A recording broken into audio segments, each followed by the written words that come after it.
Let's see. Presenting the winners. The Game of the Year, Elden Ring. I mean, not surprised. VR Game of the Year, Hitman 3. Interesting, but I mean, yeah, I'm not really familiar with VR, so I can't comment on that one. I guess it's that good. Sure, I wouldn't expect though. Labor of Love Cyberpunk. Yep, that's a lot of molding there. Hey Gear, hello. There was a lot of molding and the CDPR got a bunch of shit for that, even though why would they get shit for that? It's not they vote, not like they voted for it or something. So yeah, looks like people do not agree that Cyberpunk was a labor of love. Yeah, I voted for. Oh, actually, I can see your votes too. Yeah. Well, yeah. Elden Ring. Yeah, this one I just went Amogus for memes because why not? Looks like the memes didn't push Amogus to win. Feels bad, man. Yeah, this one went Zomboid. I think any three of these for sure would be like way better than Cyberpunk in that sense. And that Deep Rock Galactic I heard is pumping content quite a lot. No Man's Sky is pumping content like crazy. The only reason I didn't put the No Man's Sky in as a vote is because they get this award like almost every year or something, from what I remember.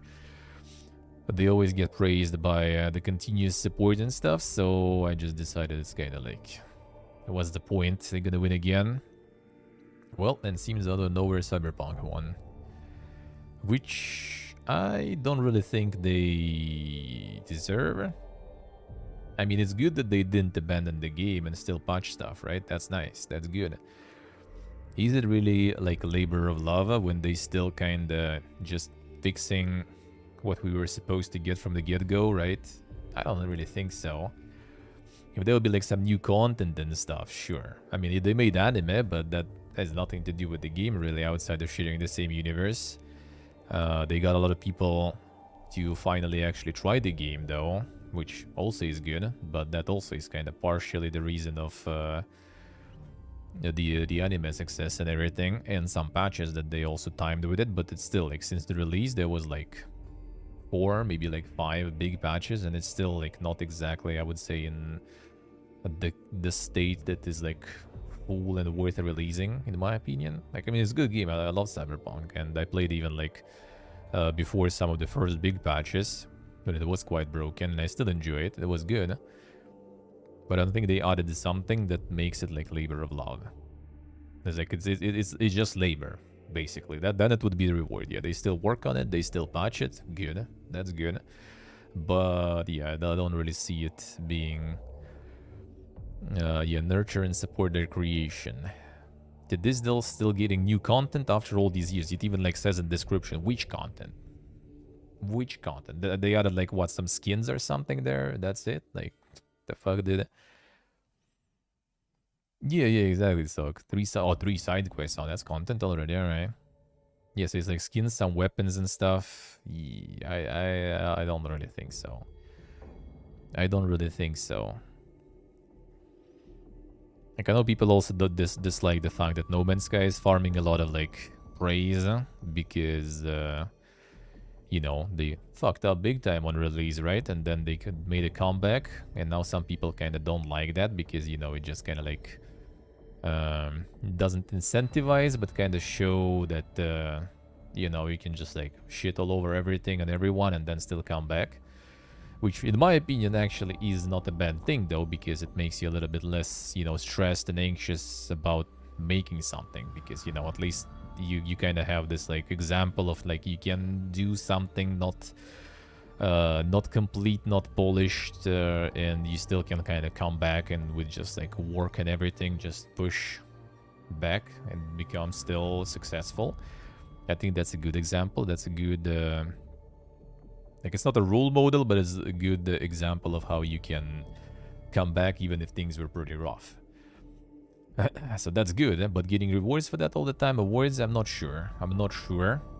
But still, like, Deep Rock and Zomboid would be really good, and Cyberpunk, I think, is still not cooked, man. It's undercooked, dude. Tend to sell some DLC, they will. There is one coming already. I don't even mind, really, the DLC for money. It's okay. Which actually is another case here. In No Man's Sky, you still don't pay for any other content, right? It's all... Every year they just pump a bunch of content for people for free, which is really good. Like, I think they maybe at this point already kind of deserved some of the awards and like the atonement for their sins. We get it, they redeemed themselves. Well, I mean, they're still pumping though, yeah, and that's good. But in general, I feel like this nomination should just kind of refresh itself a lot, even though it's hard on Steam because people nominate, right? And I guess this category doesn't have any like time limits or something, so you can just nominate anything, and well, yeah, people like No Man's Sky. It seems like it is still quite a popular vote in the end, right? Better with Friends Raft, yeah. I do agree with that. The rest is kind of like, I would say, even weird a bit. Standing visual style, that I don't know, dude. This is weird too. Like, what is the visual style? It doesn't aspire to real-world graphical fidelity even. Describes distinctive look and feel that suffuses an entire game. This is real-world graphical fidelity. It's good. Graphics should be good and everything, but like, where's the art style? It's just like literally like, isn't it even like some real city basically just like kind of like copied in the game, sort of, with some changes, of course? Like, where's the visual style in that, dude? Honestly. The only one without distinct visual style. Yeah, true, yeah. That's true. Like, you see Call of the Lamb, you kind of recognize the style. You see Scorn, you absolutely recognize the style. Like, you see Kena, sorta also. This one kind of too, I guess. Yeah, this became kind of just a pretty graphics. Yeah, I think Scorn, like, there were arguments about, you know, like the... Yeah, we had this argument like a few weeks ago about, yeah, that's just kind of like copies the art style of Giger and Bikshinsky and everything, right? So like it's kind of too inspired to get like awards for the style and everything, but like look at the rest then too, and most of the rest, especially this, like these deserve it even less, I would say then. So like in my opinion, yes, Scorn is a real good there. Yeah, most innovative gameplay, Stray. Well, I mean, I haven't played it still, so I can't really comment on that. I heard it's like nothing like super innovative outside of the fact that you play a cat. But the rest of the gameplay is like, the loop is not exactly that unique, I guess. That innovative. While I think like Dome Keeper is really nice and the Teardown is really good too. Even the Mountain Blade is really good, but that's already kind of just like more of the first game, right? So it's not exactly that innovative, I guess. And Neon White is also nice, but not sure about that one really. And best game you suck at Elden Ring. Well, I mean, yeah, that I also can believe. If I would be playing Elden Ring, I would vote for this one too, probably. Here at least I tried to vote for something I kind of played and think I suck at. Best soundtrack, Final Fantasy. I mean, I don't know, dude. It's hard for me. I haven't really played and heard. Yeah, the Metal Hellsinger is really good, but you can argue that it's like licensed songs, right? It's not exactly like the OST made for the game exactly. You could argue that, kinda. That is true. So you kind of like compete, you know, some like the in-game music to like a bunch of like very popular like metal bands tracks. That not maybe a fair comparison, but even then looks like they lost anyway. Don't even play a cat. The movement is super limited. Alright. And Persona art is pretty good. That was like the Miku stuff or whatever. Sonic Frontiers I also don't know. Like I know like the Persona songs, like I heard some. And I know that people just kind of can just listen to those and they sound good. I'm not sure about Final Fantasy, alright. Everyone is a fan of vocal metal. Yeah, that's true also, yeah. Hellsinger All OST is original. Oh, like you mean like made for the game specifically? I mean, could be. I'm not sure. I know the search count part at least wasn't like released until the game, so I guess he kind of made it for the game specifically. Hello, Knock. But I mean, yeah. I think it's good, but yeah, seems like it's still more popular there. So all those songs were made for the game specifically. All made for the game. Okay, I see. Well, then that's kind of good. Then that's good. Still could kind of argue might be a little unfair, you know, competing against the popular metal bands and vocalists, but we'll see. Still lost, so I guess it was fair. Outstanding story rich game, God of War. Yeah, this one was kind of hard out of this list. It was kind of hard to vote for anything really. So God of War out of this I think would win, but God of War technically wasn't this year, so I didn't go for it. Stanley Parable also wasn't this year, to be honest. It's a remake, same as this, I think, right? So like the only game that is actually like kind of legit here is Requiem. Like that's it. Two God of Wars came out in 2022. Yeah, exactly. Sit back and relax. Dwarf Romantic didn't win. Feels bad, man. Well, at least Power Wash or something. Well, this is like clearly the popular vote, though. Even though it's a good game, I guess so. Not that big of a deal. The best game on the go, huh? That's trending. I mean, I guess, but I don't know. Feel like Vampire Survivors will like snap with me with good stuff here. Maybe Rotato and shit. Like it just feels like better genres to play on like Steam Deck and everything. Like I don't know. Like is it something like you play on Steam Deck that much? I mean, maybe if you work already as a courier or something, right? And you just like play Death Stranding when you're already delivering shit for the full immersion, I guess. Other than that, I don't know. I feel like you just like, if you go on the go somewhere, like if I go somewhere, right? And I'm like on the bus, then I go on the train, then I go on the bus again or something, right? And then I like, I don't know, like in the university or something, or like at work or some shit. You probably kind of want to go for just, you know, something that is fast to play. I just do the session, over, do something else. Okay, Captain. Bill voted for the meme. I think so. Like, really? Did they organize people somewhat somewhere for that? Because it feels like you need like a lot of people to be in on the plan to do that, to push it here.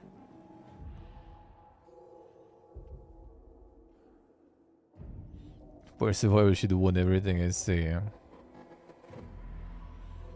Yeah, if it's for the meme, there should there should be some like dank organization for that memery, because I didn't see that one. Well, I mean, kinda, but yeah, still.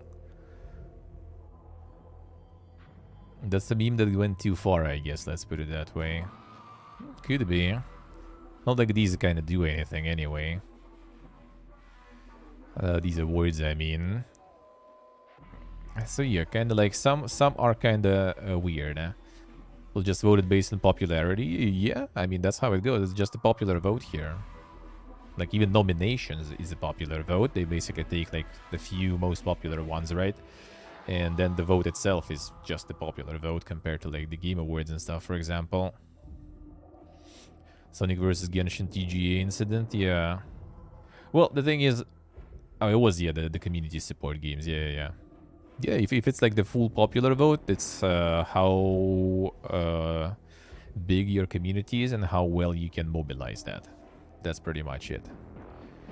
Like, if your community is huge and you can mobilize them to vote for your stuff, mobilize nowadays kind of sounds already from a bit different, not very nice context too, right? But yeah, if you manage to get them to vote for your shit properly, bait them into doing that, then you're gonna win anyway. That's where the live service games are really good, because they usually just provide you with some cookie for voting somewhere. That's how Genshin did it after all. And done. And you're gonna get your popular vote in the pocket. Alright, let's see, what do we have, There is no light on discount. How's the reviews on this one nowadays, Recent mixed. Man, this one looks so good artistically. But the demo was very weird. So I kind of didn't really get into it. Yeah, I don't know what exactly, like something was always like kind of off. It's beautiful looking, it's interesting concept and you know, environment. But then like the gameplay was weird. Making mashing attack and dashing around until you build up your immunity. Use when an enemy has a yellow mark over their head. Alright. Yeah, I guess they changed the gameplay a bit. I remember like the demo was very weird. Aeonix. Yeah, exactly. Like I played the demo of this one. There's like doesn't show here. There's like the prologue of this game basically you can play. And it was weird. Like it was interesting. Like the world and everything was kind of cool. But the combat was off. Mashing and dashing kind of is, but it was like worse in demo even. Like it was kind of hard at the same time. A bit way too hard for controls. I already forgot exactly what was my like complaints about it. Been a while. Like the prologue was like 2 or more years ago. So I don't remember if I even finished the demo. I think I kind of just like flushed it in the end already. It was quite a long demo too. And yeah, it seems like still ended up being a little bit undercooked there. Yeah, gameplay felt super crammed. Game setting and art style amazing. That's very true.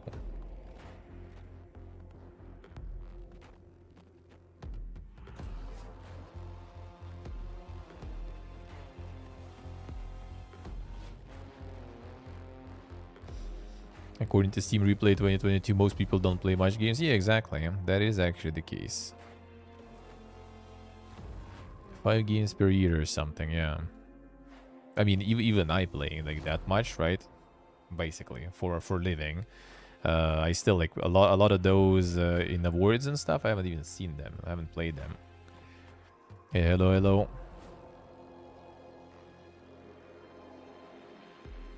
Alright, what else do we have there? What else do we have that I can actually even play or click on, really? Because far from everything. The Superland. Didn't I check this one before, Trevenis? Yeah, the stealth stuff. Yeah, that one was pretty nice. I played the demo before. And it was quite good. Some pretty good sale too now. Prices in general is really low. What the fuck? That's good. The really good reviews for such price. Bruh, that's nice. And they still pumping the content and everything. Well, like updates, I guess, on new gadgets and stuff. Alright. Damn, son, that's good. That's good. And not early access or anything either.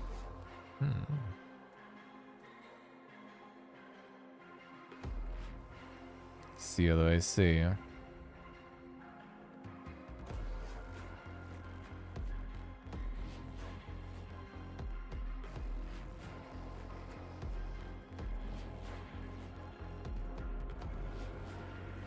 And they vote the cat game. Yeah, the popular votes in general you don't really even like look at. They all gonna be skewed in one direction. The more popular shit wins, just by definition. September 7th. What is this one? Oh damn, that's the Russia Hur. The poor Dima. Graduate student.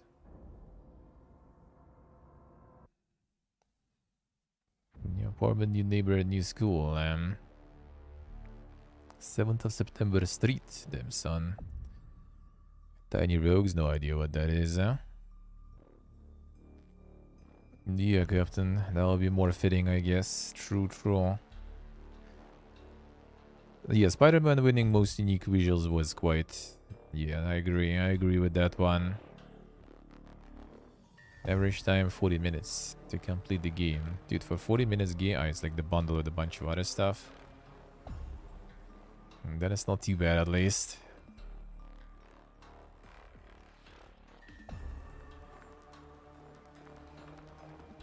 A good pizza, great pizza, and cooking simulator. More simulation. Yes, the Axer, I see, interesting. Cozy pizza shop, I see.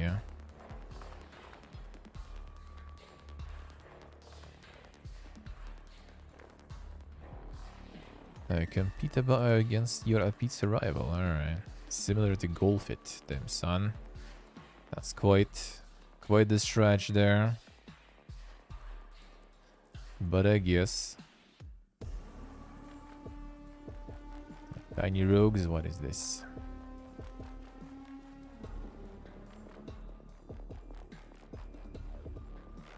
Sounds familiar, but not sure. Oh, the bullet hell? Nope.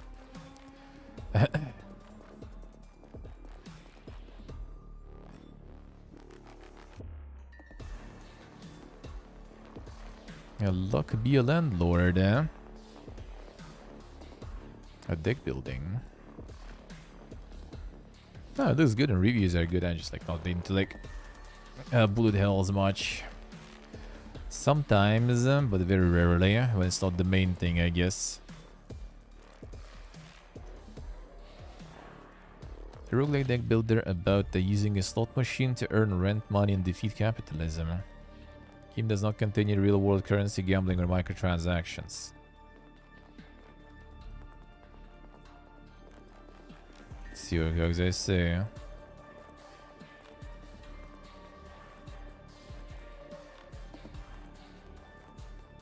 Okay, so you're just like just gambling and regularly need to pay the landlord. Huh? All right.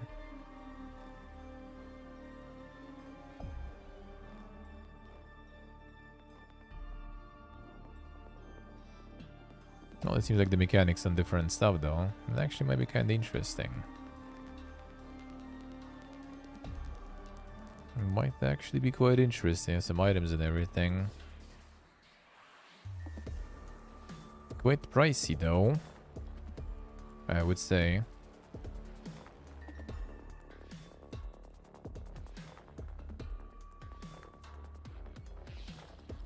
Plenty of items. A dog you can pet, damn son. It's fun to watch, damn son. The legitimate gambling replacement now. Let's see, bro, I say. The proper gaming there. Yeah, this one we saw last time. Saw that one. A Bob D. Short first-person exploration experience. Oh, that sounds like some way to think kind of stuff, I guess. Seems like some way to think stuff. Quite an experience.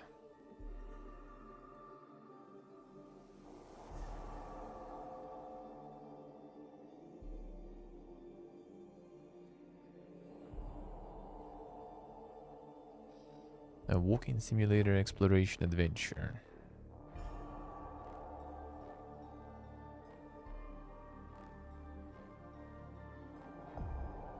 Damn, son.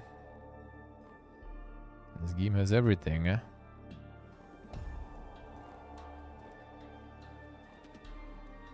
Let's see what I say. The quality gaming. There is no combat. Short first-person exploration experience with light narrative and platforming elements. Decent for the price? Well, I mean, yeah, that's true. That's the experience kind of game, seems like.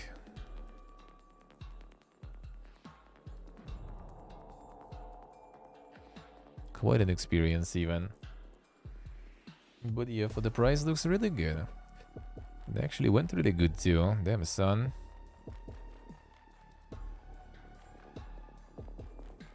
That's pretty nice.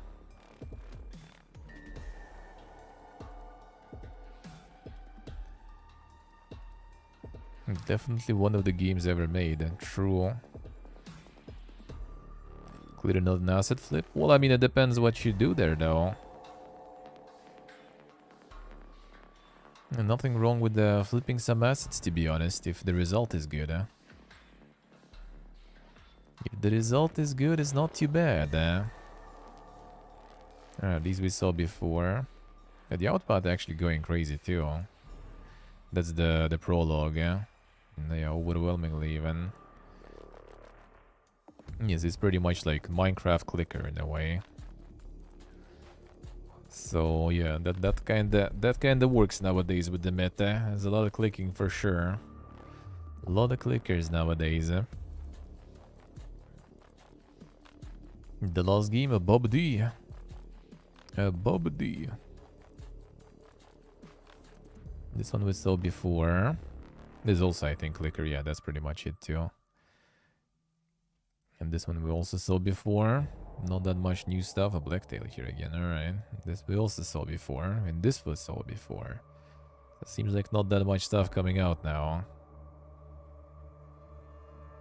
Not that much stuff. Well, the Landor stuff looks kinda interesting. That looks kinda interesting.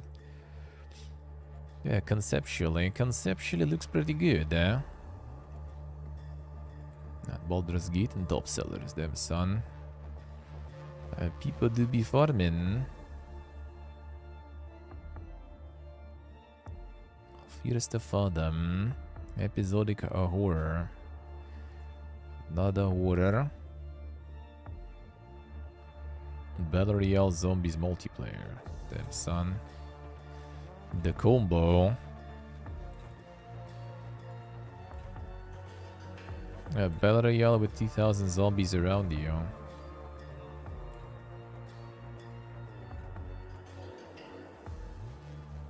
The last man standing to enter in the zombie horde mode, eh? Wait, so first you need to survive and then there is some sort of horde stuff already, right?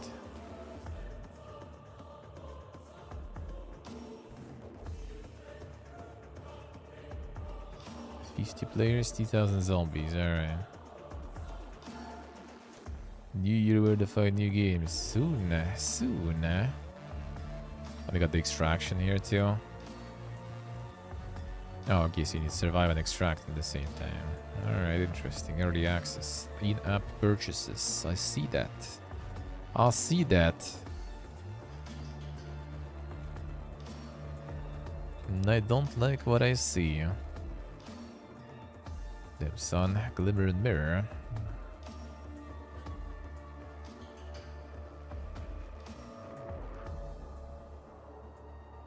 Maple Dorm Games.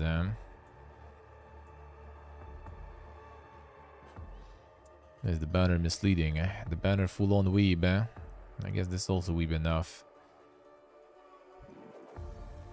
Kinda.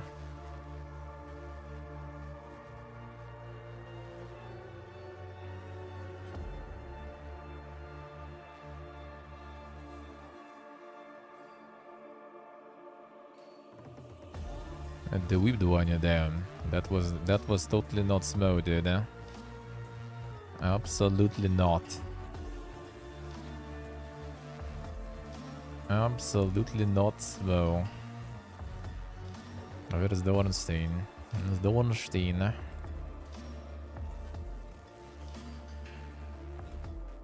Looks like the combat animations look kinda weird though. Like everything fine, but combat animation seems kinda weird. A little. Another me?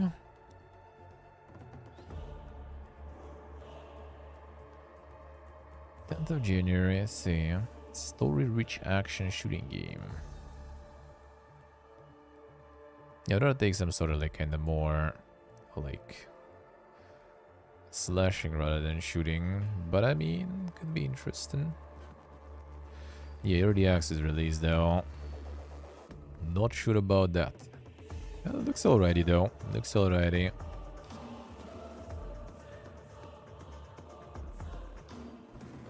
Seems alrighty. Truck World Driving School. It's like prologue to another simulator. That's the Hype Train digital though. That's a different studio, not your regular simulator Fiesta. But I want to get like the wheel at some point and just play a bunch of that kind of stuff. Or like more like something like spin tires and everything. I think that would be kind of fun. Especially since I kind of like suck at that stuff. So that will be quite an experience. But those fucking wheels cost like a fucking car. So yeah, about that.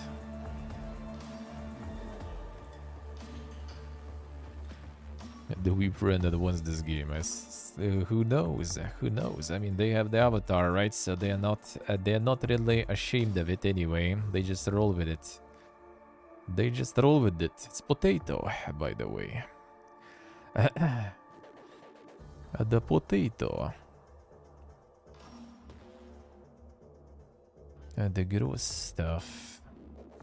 It's on this. Oh yeah, it's a tower defense. It's like orcs must die or whatever, but this time zombies must die. Yeah, Children of Silent Town. That was like the demo before of this one. It looked kinda interesting. Yeah, we saw it last week, I think. So nothing even upcoming new, really. Seems like. Yeah, wheels are really expensive indeed. They even were really expensive. Nowadays, probably even worse. Yeah, this one is kind of interesting. 11th of January. Not exactly my genre, though, but overall, I would say potentially good. RPG single player assailant.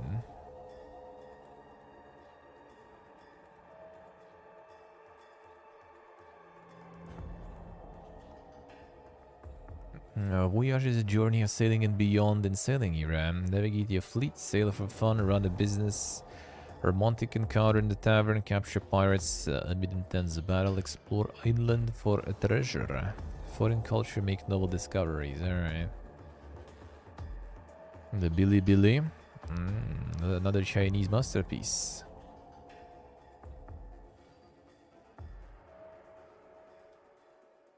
Well, no actual trailer though, again.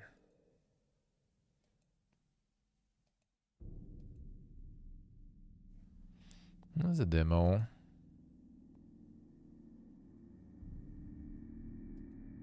Just kinda, okay, let's see. It's still kinda hard to say exactly what it is, but that might be interesting. Update demo. Demo.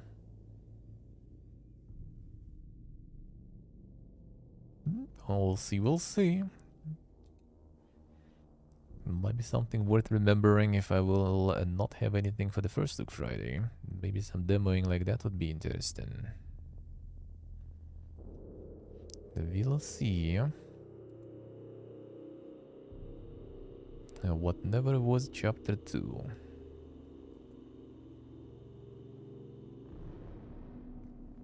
Oh yeah, that was the, yeah. It's like Sarah finds herself having been magically whisked. Yeah, it's like the full description about like a bunch of characters and things that, you know, if you haven't played the first part, you don't even know even about. But seems like the first part was really popular, so I guess a whole bunch of people waiting for this. Probably, yeah, probably. It was free also, I think. Even still free, so with overwhelmingly positive reviews. So that's quite interesting. I haven't heard about this before, actually. Made by one dude, seems like. The previous one was like 2019 or something, if I remember correct. Yeah, 11th of January 2019, so like 4 years basically already. Should have tried to make it 11 January this year too, but well, I guess maybe it didn't work that well. Yeah, 1 second. This.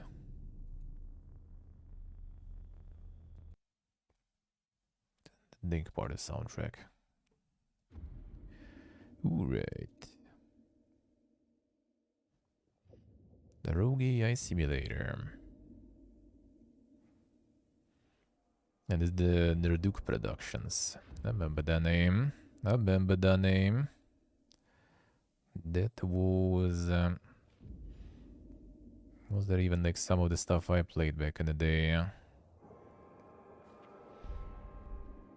Yeah, no, that's the publisher. Yeah, that's the Surefire Games. That's the publisher. That ain't it. I hate when like you press the dev, it shows you the publisher. Like, dude, I'm not interested in that. Because I played something from that guy. It was one of the card games, actually. I think that was one of the card games I played before. That's kind of like the name. The name some people knew. I remember that everyone was recognizing who that is. The Nerduk. Norduk.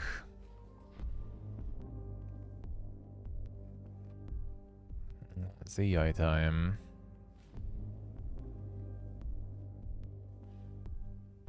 We'll see what it is gonna be about.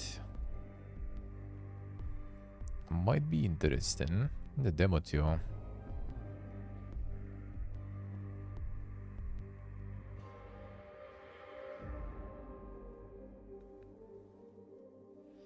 So there's a management part, a roguelite management simulation game. Now the sequel to hit flash game I'm an Insane Rogue AI. Yeah, I think he was basically making a bunch of like flash games or something. Accumulated more than 4 million plays worldwide. Insane.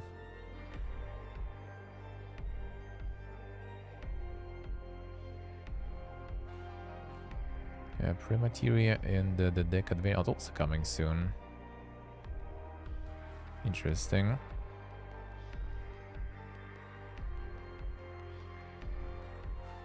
It's already from different studios, alright. It's already publisher pumping their own shit there, I'll say. Distinctive roguelike deck builder that relies on the fast-paced and disruptive fusion mechanics to play cards.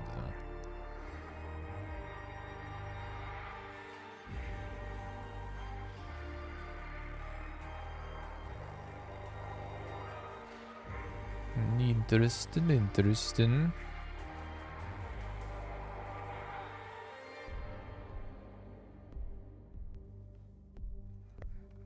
Yeah, it's something that watching it not gonna help you. Something we need to try it actually. And deck adventures. The Valley from Hordes of Monsters. Let's see. Similar to Super Bullet Break. I won't play this one. Is not as weeb as Super Bullet Break. I'll take it. I'll take it. Anything else? Siege of Dungeon. Strategic team-based roguelite. Strong cunning monsters combine relics and skills to build up your team in turn-based combat. So it's kind of like the dungeon crawler stuff.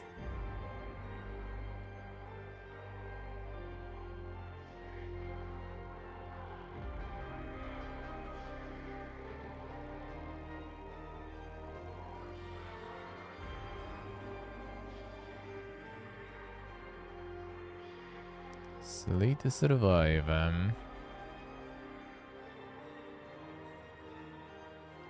I see this kind of stuff. All right. There's demo. That's nice.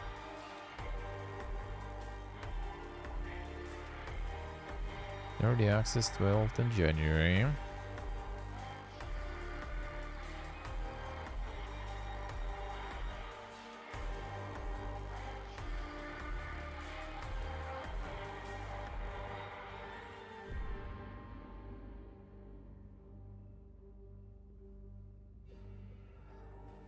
Might be alright, it might be interesting.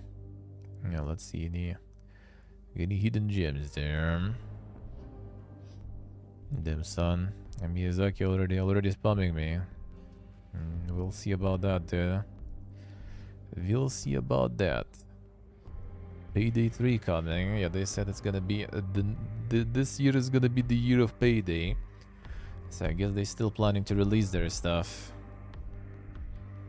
Oh, we'll see. Can't say I'm like super into the Payday stuff, so whatever. He raises hello. How we doing, man? Exome. Co-op survival shooter with a focus on exploration, weapon progression, horde AI. 16th of December. Already out, very positive. And the Rude Frog Studios. Why would he be rude? Why is Pepe rude? Let's see, as I say, how was it? It's an early access one. And with online co-op and stuff too.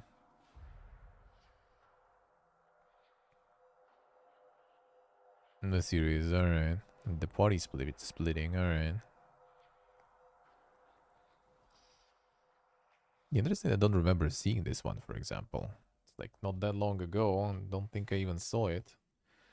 It looks like it's actually quite good, apparently, with the reviews. Yeah, it looks kinda alright. Interesting. How popular is the Armored Core series? I don't think they are, really. I don't think so. Don't know a lot of people who played them, which is obviously not exactly the representative statistics and stuff, but still, I don't think so.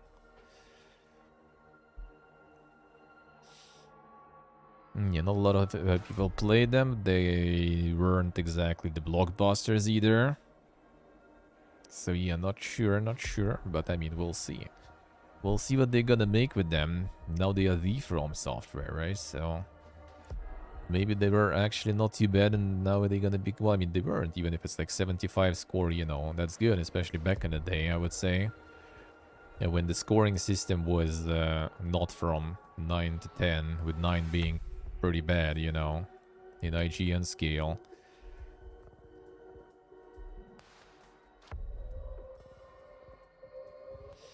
Melotnan is going ham. Yeah, it's the rhythm game. Yeah, this one's going crazy. Yeah, we saw this one on like many of the announcement events before during the year. And it actually goes pretty good. That's nice. Pretty good artistically, not exactly my genre, but looks beautiful. That's nice. Similar to Hollow Knight. Not sure about that.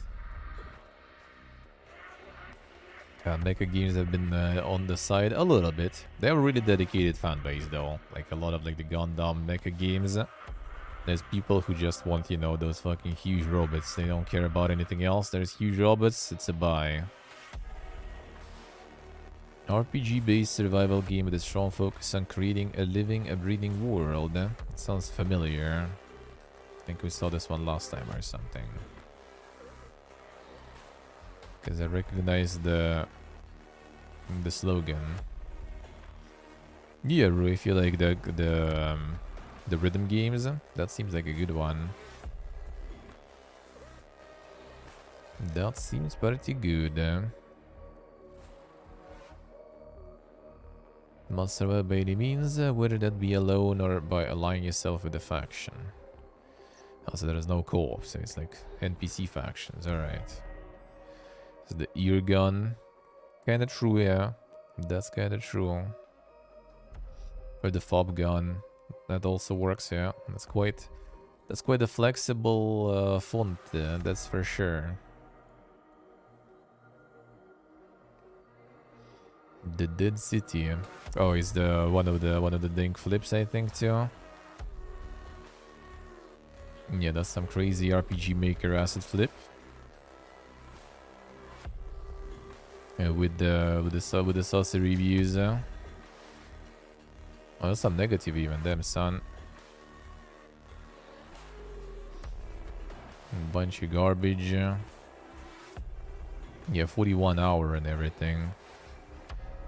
Yeah, there is like I'm not sure. At this point, I feel like there's like some companies or something that provide such services just to pump you like a bunch of shit reviews. And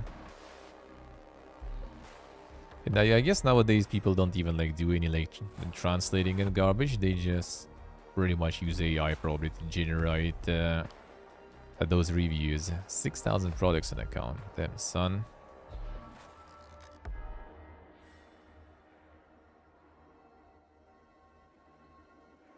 Yeah, this is like the full essay there. Just describing, you know, what the game is about pretty much. Any programming skill for RPG Maker? I don't really think so. Well, I mean, it's nice to have it, but I think it's mostly like the visual stuff. Like you pretty much have everything already. Yeah, like the bunch of tile sets. Kind of like the map maker for like this style of game.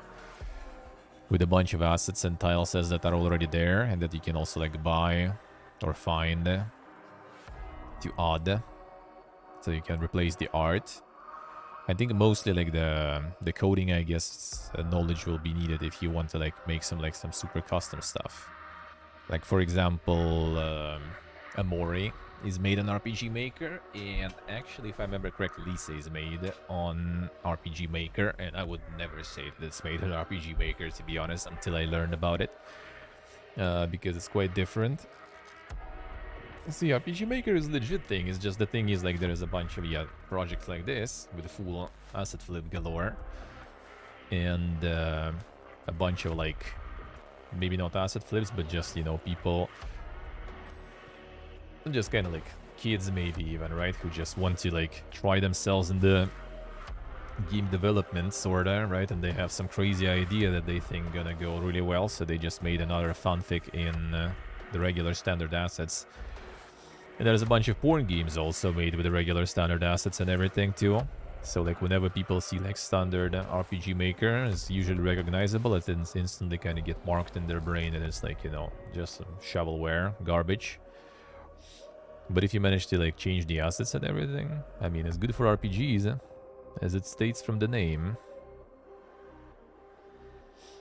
Yeah, it's like so accessible that's why everyone is trying to make some sort of stuff. Everyone tried to make some asset flips like this stuff, and yeah, it just got like a bad reputation. So as soon as you see the usual typical RPG Maker, a lot of people just kind of like, another one of those.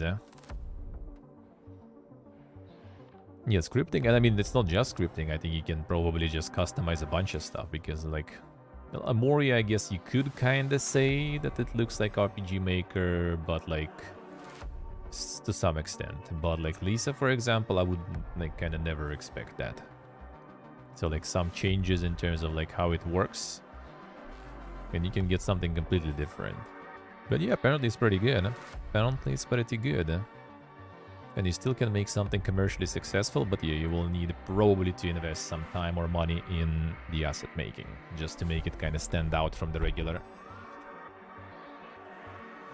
Yeah, Unity also has quite a bunch of stigma. With Unity is just kind of harder, because Unity, people still kind of use like free assets and everything, but there's still like so many of them, and they're like kind of different, so you can't really like recognize them too much. I guess you kind of can to some extent, but still. And it's more common on Unity games and everything to have like assets being reproduced and everything all the time. But yeah, like if you see the Unity logo also, like I think it's better now, but back in the day I remember, yeah, it was also like a lot of stigma around that too, even though Unity is way harder. Now, Unity is the full-blown engine, which this is too, but this is kind of already... it's like, you know, like the CMS, for example, for websites and stuff. There's like WordPress and stuff. Like there's like some sort of software that is dedicated for some particular goal. Like sure, you can make like shooter on this engine probably if you really want to, but that will be just kind of like, you know, slamming the nails with a microscope or something, like pointless. So Unity is just more flexible in that sense, and this is just the RPG shit. Yeah, back in mod days, yeah. And these guys just like pumping a lot of these asset flips. I saw them, I think, before too. No, that's some different stuff. 2nd of December, something new actually, damn son. Dungeon of Death, the Weird Japan. That one I think was also full RPG Maker stuff, yeah. You can see that. They just make a bunch of asset flips, then they just get... Oh, this one even like the UI and everything is the same exactly. So you just make a bunch of that garbage. Then you get some fake reviews on top of that. And then you maybe get some random sales here and there. I'm still not sure. Is it really worth, especially considering the prices? Because, like, you pay $100 to place the game on Steam. Like, per game. Not from studio or something. Per game. So, you need to make a Honda back. I mean, it's probably, like, different pricing in, like, Western regions, right? So, I guess they still... Yeah, this is on sale right now. But technically, like, this, for example, is, like, well, let's say, like, $1. These. So, you still need to sell 100 of these. Maybe that does work. Just, oh, actually then also count the Gaben's fees, right, and everything. So you probably, like, to make some profit, you will need, let's say, like 200 to sell. I kind of not sure. Even with all this fake reviews and stuff, like, do they really sell that much? I kind of doubt it for some reason. I kind of doubt it. There's a bunch of those studios also. And there's also another RPG like this. Yeah. Even like interfaces and stuff are the same pretty much. Like I think they could make like thousands of those really. Oh, the highest one is 38 cents. Yeah, you need to sell a bunch of these really then to make it back. The Steam Greenlight. Steam Greenlight became early access basically. Like it used to be a thing, and now it's early access already. It evolved. Instead of like people approving the games to release on Steam, people now just, you know, vote with their wallet, I guess. Naval Hurricane. Skin of November. Pretty good reviews. I went a bit under the radar, but seems kind of nice. For people who enjoy this kind of simulation and everything, that seems kind of like a good one.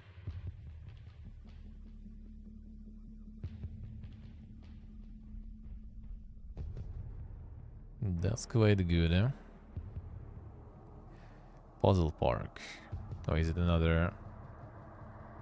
Or is it the actual one?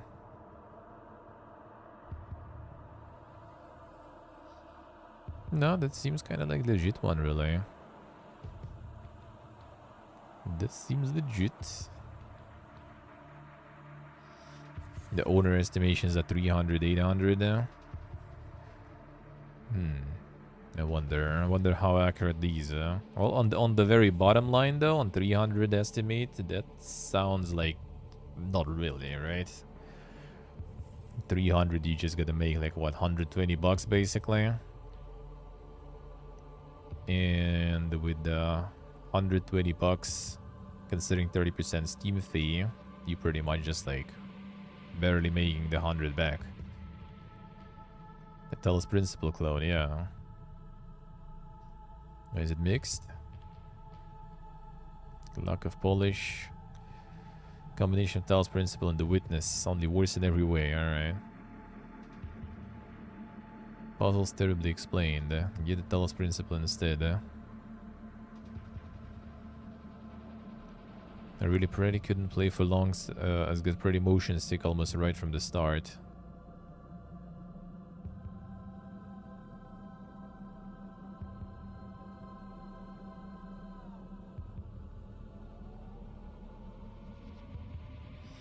That's serious, I see. Well, the thing is, like, the reviews are paid there, for sure. There's a fake reviews. So, like, you can't really multiply it by 20 or something, because it's not actual buyers. It's not the actual buyers, I would say. But yeah, if it's like $50, then they would need, like... 300 pretty much just to break even.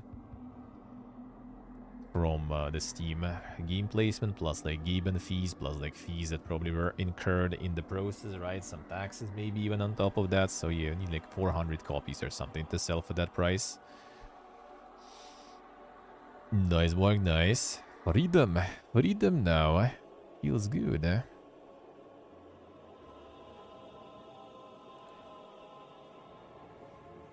Dungeon and Adventure. Oh, that might be also sauce one. Dungeon adventure game with puzzle and first-person shooter elements. Damn, son.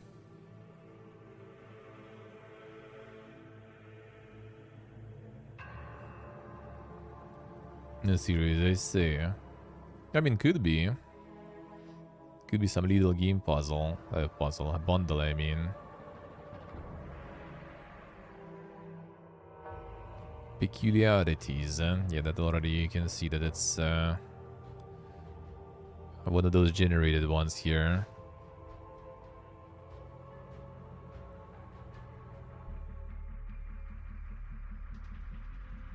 $30 for 2-hour game. Is it really? What the fuck?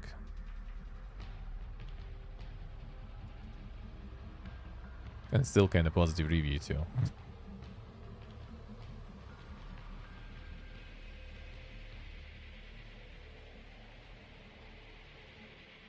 Good musical accompaniment. Yeah, that's a Google translated one. Above play well tried, I recommend. Yeah, that's more Google Translate. Yeah, this is another bunch of flops and flips probably.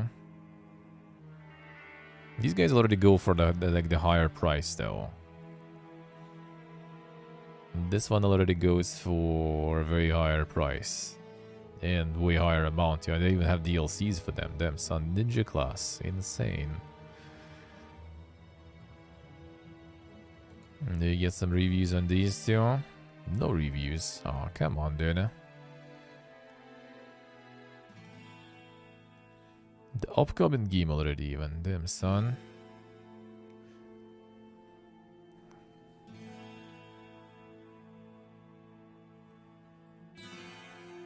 Why you broke this one?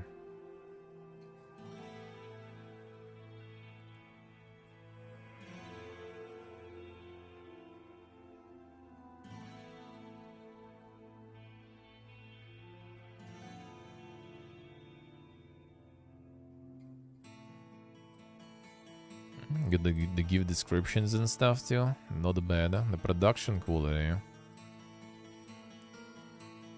Pixelation gives the game a certain zest.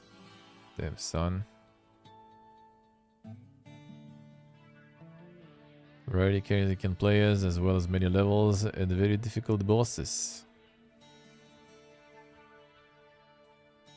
The game is a 2D roguelike platformer with many rooms, loot, various monsters and bosses. Oh, that's my favorite type of review, dude.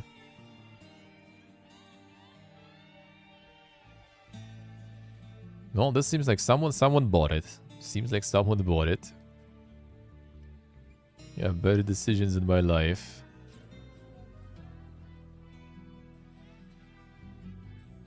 Yeah, it is on sale right now, yeah. Now the top price is closer to $2. Yeah, that actually like is more real if they manage to get that.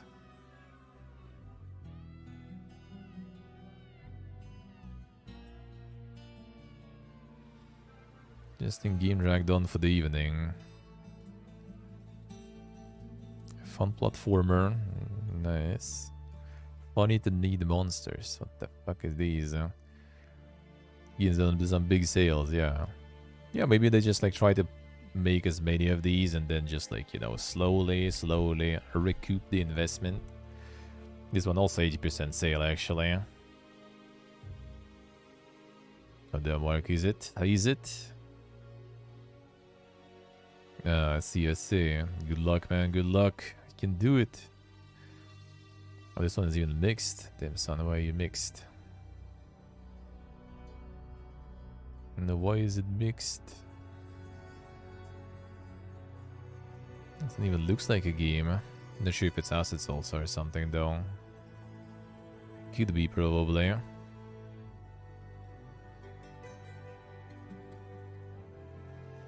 Garbage game, alright.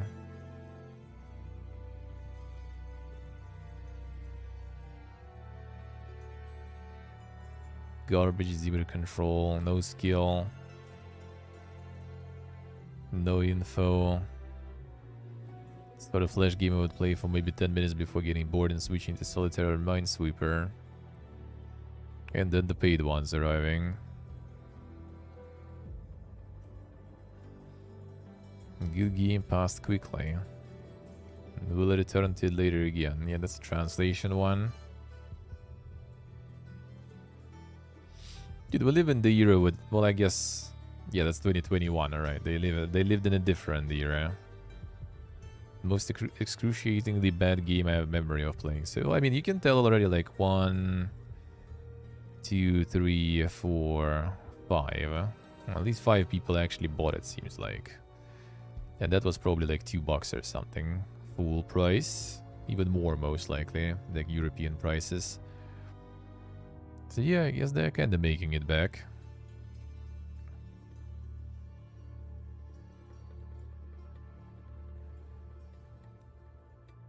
Let's see what I can say. I mean, it should, I think. I think it should. Negative review has the highest time played. Yeah, true. That's true. Someone got like, damn son, a bunch of effort there.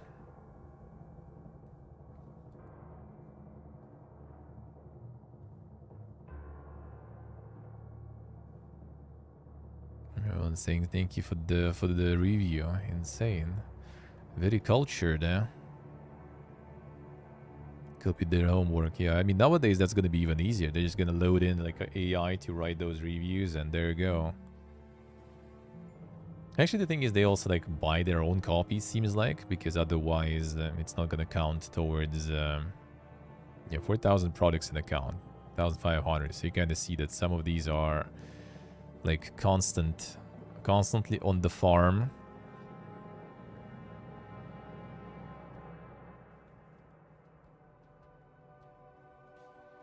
Probably, yeah, so probably. Yeah, it's always interesting to see those. Like they sometimes get in my recommended. I remember I found one, and then we went like checking, and then there was like similar ones. I went to the similar ones, and there's like a whole like networks of these asset flipping ones.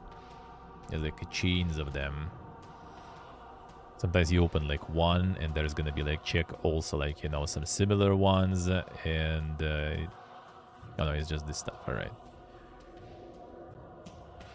And you have like the whole chains of these.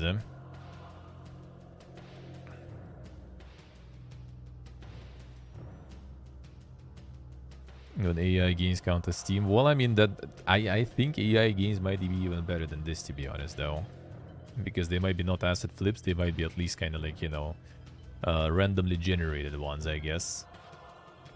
They're still gonna be trash, but probably a little bit better. No, this kind of looks like an actual physics puzzle game there, really, yeah.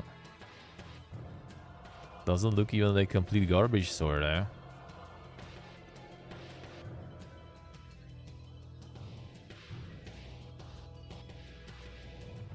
Exciting levels of varying difficulty await you. Damn, son. The fuck? I'm also onto the world there. What is this for?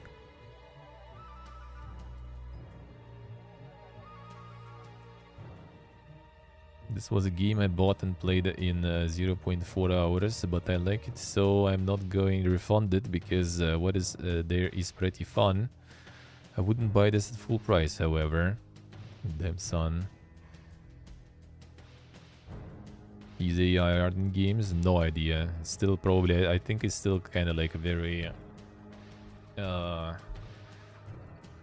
like shady side. No regulations or anything. Yeah, is not sure what that was for, actually. Dungeon. Oh, now you're gonna be recommending me more. Oh yeah, this one we already had though. But yeah, another flip company. The Jack move. That one seemed kind of interesting. That seemed kind of interesting. The JRPG about Hakermanza. Saw that one before. Look kinda nice. Look kinda nice.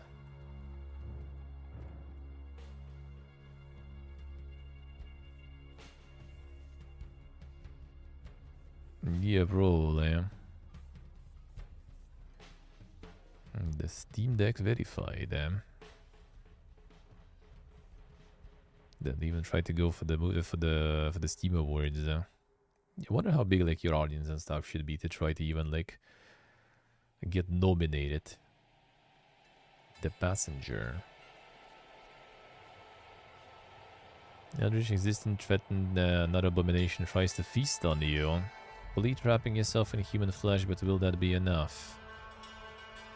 This is another interactive fiction thingy. Yes, I'm getting some interesting recommendations now. Yeah, some insane good reviews too. Yeah, like you can't code, you can't do art, you can't do sound, but you have some idea for some dang story with a lot of like, you know, interconnected choices and stuff like this, and branching story. Well, there you go. Just make pretty much HTML pages interlinked and with some radio buttons and stuff. Done. And you can, well, this one, yeah, you can sell that even. So, yeah, no. It's getting pretty popular on mobile. Yeah, on mobile there is a bunch of those, yeah. I read like some interviews with like the people who were like, it was about like getting into like the game writing or something as a job and stuff, right? And there was like some also like some lady who was just writing some sort of like the whole genre is their like the messenger imitation or something. So you pretty much kind of like play the messenger situation sort of by picking like answers and everything. It's just kind of like imitating some sort of like situation on the messenger and stuff that you play through or something like this. See, there's like a whole bunch of those. Some framework engine, yeah. I think it is. We saw some other ones like this before. Let's see. So okay, see. Oh yeah, there's probably a bunch of these, right? Like this here, right? Yep.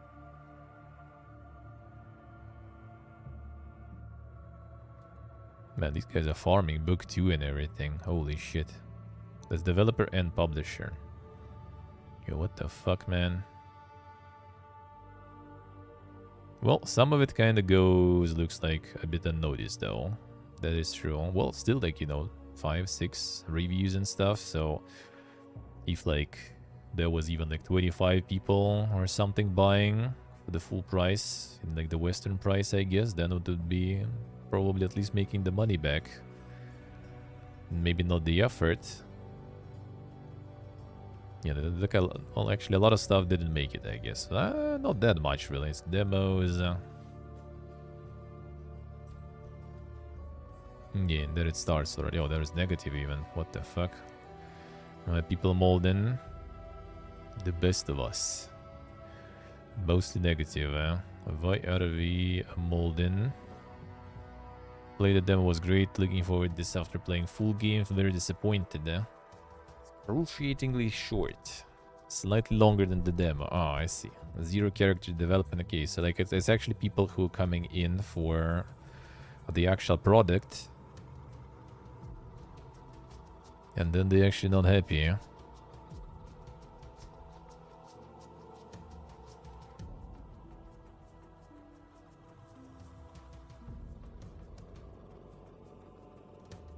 Choice of CYOY games. What the fuck is that? Choose your own adventure, I guess. Why would you make it choice of choose your own adventure? I guess. Yeah, the banner picture is like, yeah, very dank. That's very dank. It's 2016. So that kind of like around time when it all started. Let me see, actually. Well, actually, some of the newer ones also sometimes go under the radar. And then I guess they also probably still sell a bunch through It's not here though. Oh yeah, there it is. Bundle. I exclude based on my preference. Alright, that's probably like some like visual novel or some stuff there. Holy shit, dude. Well, I mean, considering the book prices nowadays, maybe not too bad, but yeah.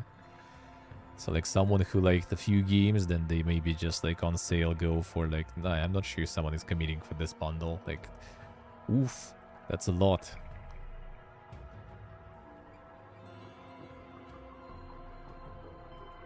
No, this has actually like even like some fights and stuff there.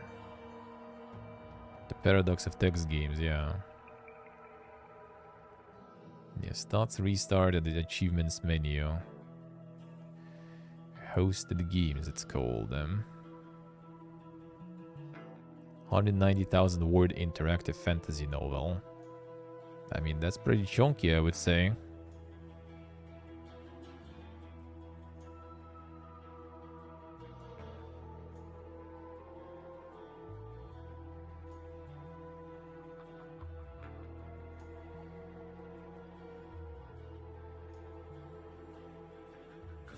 Felt a lot longer even.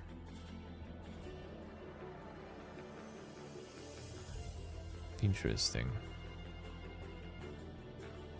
No, whoever feels like writing some fanfics and everything, there you go. That is a whole niche. Not sure how served, underserved that is, but there is. A road warden. Let's see. Sounds familiar. Sounds familiar. Entity researchers. Damn, son. Oh, that's like the combat stuff. Oh, that sounds like another way to think one. Dark sci-fi RPG with themes of exploration and survival. I think we saw this one before. Sounds kind of like familiar. That's some dang stuff, dude. Oh, it's free even too. Oh, it's a prologue, alright, yeah, there's a full version also.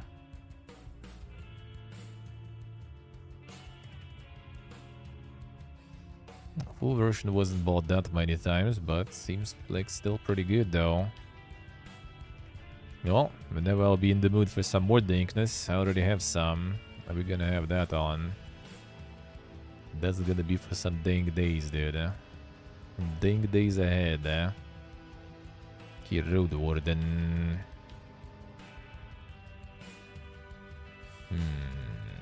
Sus.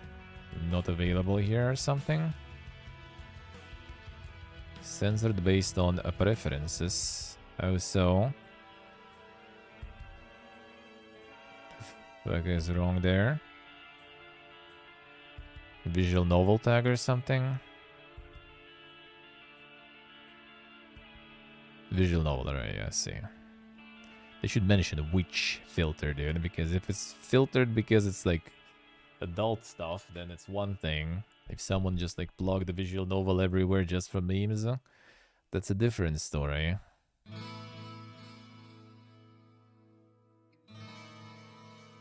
I mean, that looks good.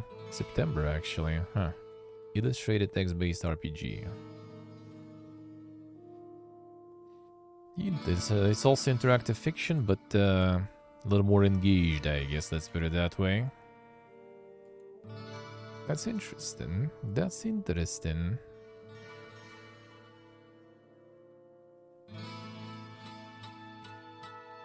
That is very interesting.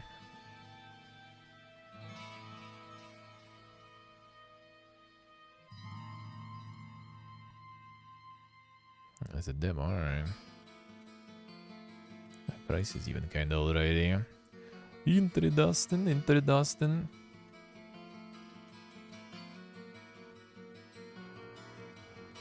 The text RPG. Now I have like visual novels filtered out because it's just like a whole bunch of like, you know, popular new stuff. It's just a bunch of those weeb visual novels that are just like pretty much the same shit again and again. And it clogs all the new and trending when there's already not enough shit, really. So I just filtered it out because I don't play those anyway, right? Not interested. But there's also a bunch of like actually legit games that also get a visual novel attached to them. and they just kind of filtered out. So you like see something filtered and you're not sure. Is it filtered because it's like 18 plus stuff, or is it filtered because it's another visual novel? No, serious. Yeah, like I think I heard about that one, but I don't remember seeing it though. Like I heard something, but I don't think I seen it. Wait, streamer sponsored to read books? Oh, is it like based on some like book series or something? Or you mean like people were just playing this game? Yeah, I noticed among streamers reading stuff in general is not very well regarded most of the time. So I guess.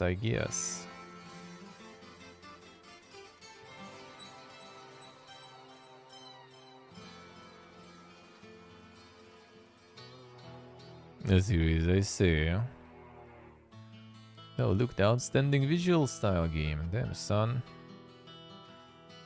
Alright, let's see what's on Epic. Shadow Tactics and stuff for free. I think I got all of it already. I think so. The series, I see. I mean, true. That is not false.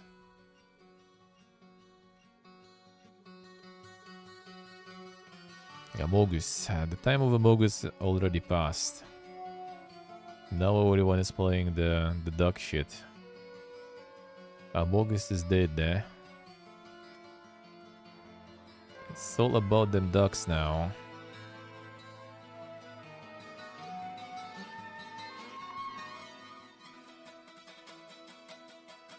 Yeah, they stopped refreshing any of this. I guess everyone is on vacation or something.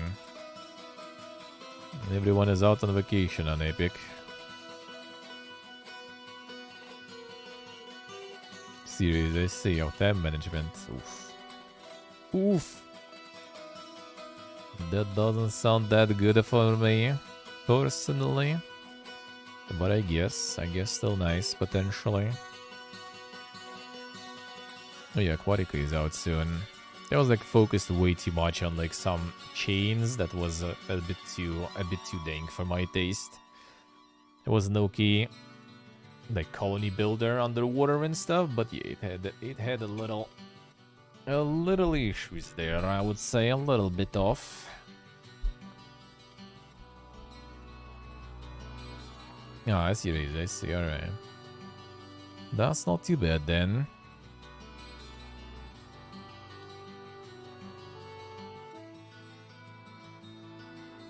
Yeah, this was so...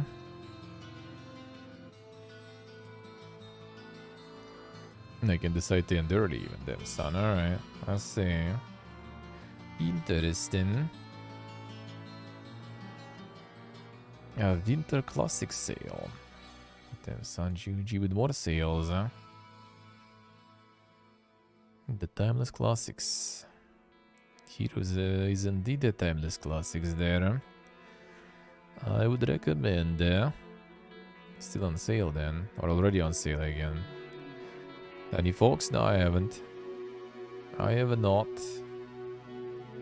Chromosome Evil, damn son. Planescape Torment on sale on the remastered edition. That's a good one too.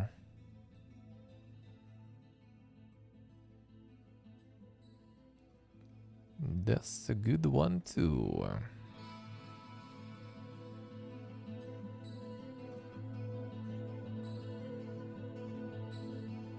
Perish coming soon, eh? The best-selling Heroes on the first spot even, damn son. You love to see it, man. Heroes 4 even got in the top, damn son. Heroes 5 too.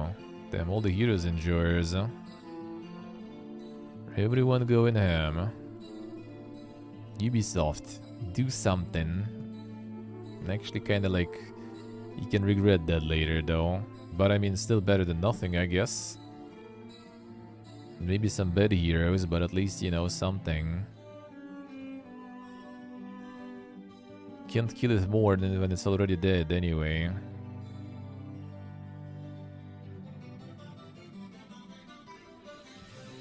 Might as well just use the franchise, eh?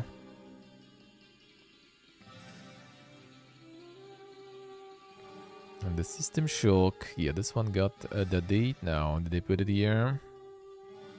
March 31st. The Disciple's not on sale.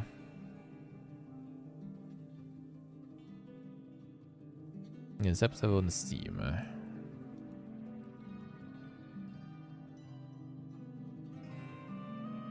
Good they have them here even. They do. Yeah, they have only 2 on sale. I wonder. Is it like maybe different publishers or something? Strategy first.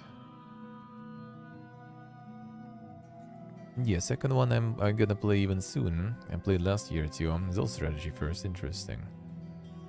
No sales for this one, and we just forgot about it or something. Yeah, second one is nice. Gonna play some of that more probably soon, when Heroes are done, I would say. Well, the Horn of the Abyss campaign, I'm gonna still have the Armageddon's Blade, but I can just keep it for next year already, probably. The Horn of the Abyss, hopefully, is gonna... Well, I mean, now things should go way better. Now that I got Town Portal and stuff there. We gonna roll.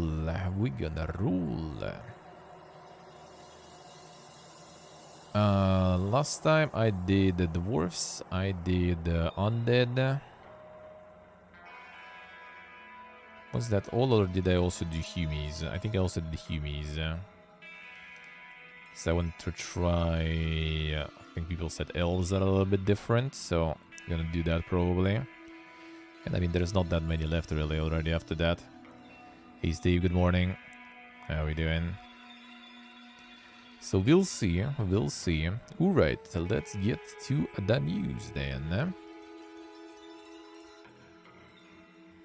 Let's get to the news. There is not much going on, but there is still something. Already getting up to speed a bit.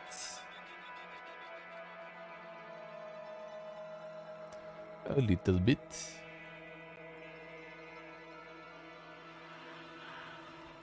PlayStation 5 surpasses 30 million units sold. CEO Jim Ryan indicates a shortage might be over. Damn, son. So you can get the PlayStation 5 anytime now. Should appreciate support and patience in the PlayStation community as we manage unprecedented demand amid global challenges over the past 2 years. Ryan said on stage during Sony's conference, PS5 supply improved toward the end of last year, and I'm happy to share that December was the biggest month ever for PS5 console sales, and that we've now sold more than 30 million units through to consumers worldwide. Anyone who wants a PS5 should have a much easier time finding one at retailers globally starting from this point forward. Morning's getting problematic. Yeah, kinda true. The modern is sliding out of control now.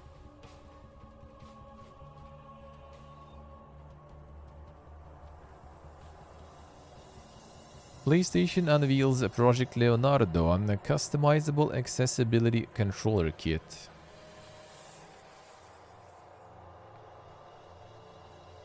Alright, so I guess you can like replace buttons as the way you want.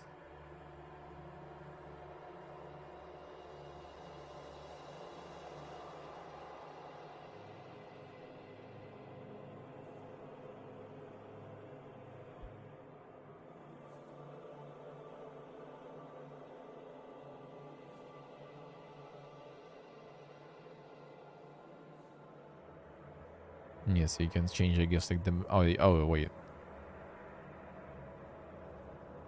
Oh, you don't replace all the button, you just replace the sign on it. Okay, I see. Then you can adjust it the way you want.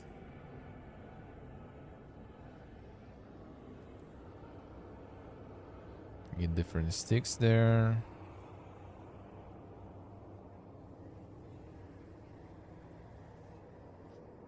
I mean, that might be interesting. It looks a bit more weird than like the Xbox One, for example. And this suck. Now the other PlayStation 5 only games. That is not that many there, that's true.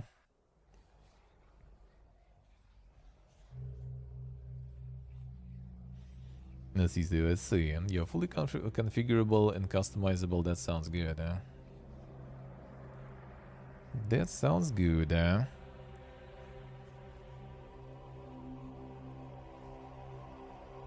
Let's see. All right.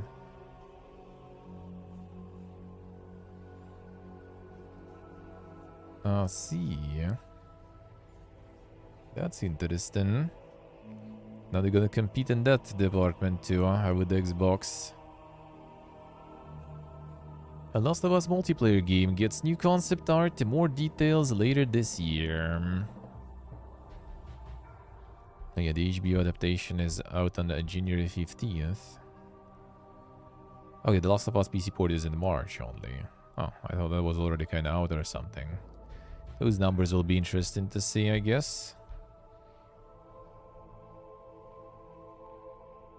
Fans will learn more about the long-awaited multiplayer experience that serves as a follow-up to the original game's factions mode.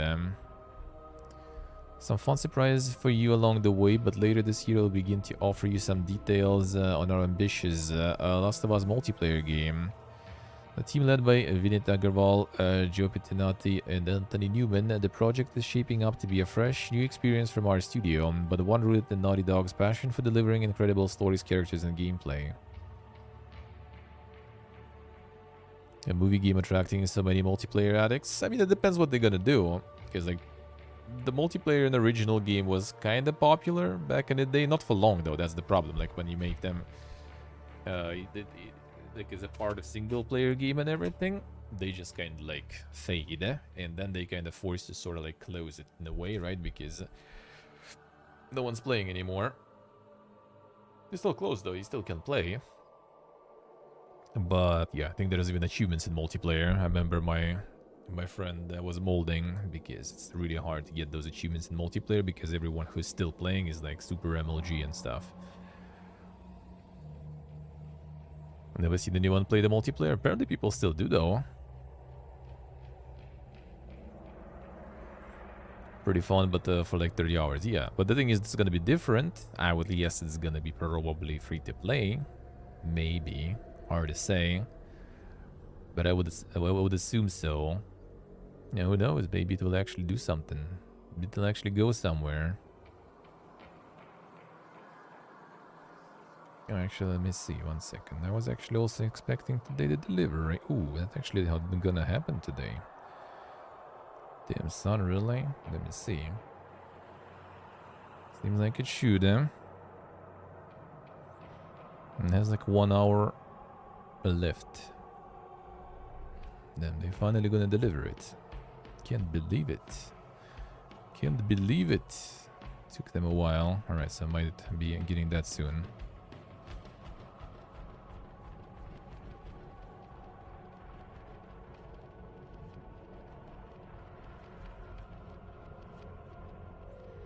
$30 hours for side mode. Yeah, I mean, that's not too bad, huh?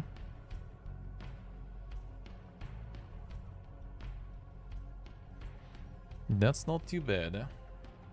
Alright, so now we wait until the stuff arrives. Daily home workout. Nice, bro. Nice. That sounds good. That sounds good. That's a very good thing to do. Do it. Do it. The consistency. I need to get the habit going. As soon as the habit is going, it's gonna be easy, man.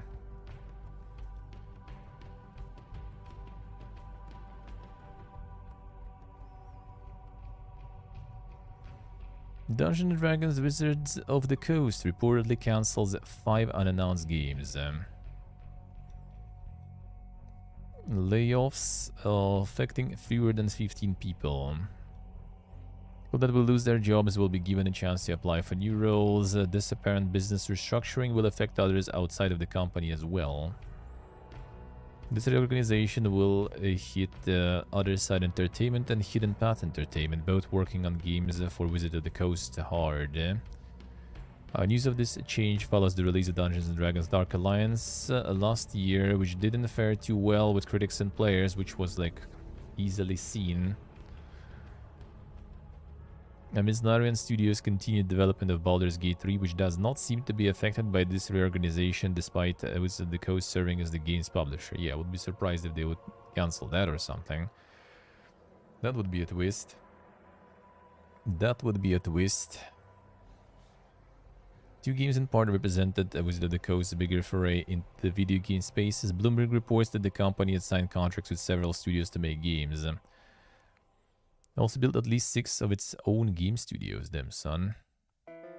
Project in the works that is now cancelled went under the codename Jabberwocky, according to Bloomberg, and 2 more externally developed games early in development are no longer moving forward as well. These cancellations and layoffs comes as parent company Hasbro shares fell 40% last year. Wizards of the Coast told IGN that it remains committed to using digital games as a cornerstone of our strategy for bringing our games to players around the world, adding that it has made some changes to our long-term portfolio to focus on games which are strategically aligned with developing our existing brands and those which show promise in expanding or engaging our audience in new ways. Just wait for the movie.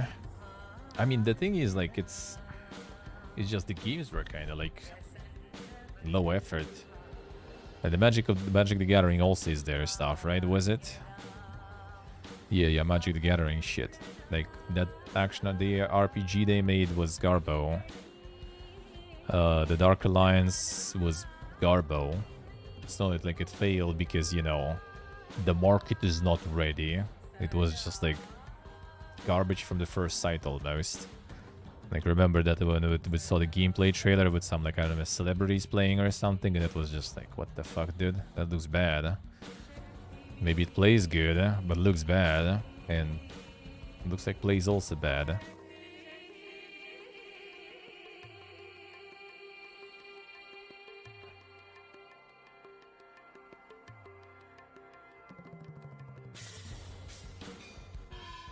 The movie Batchesters, damn son.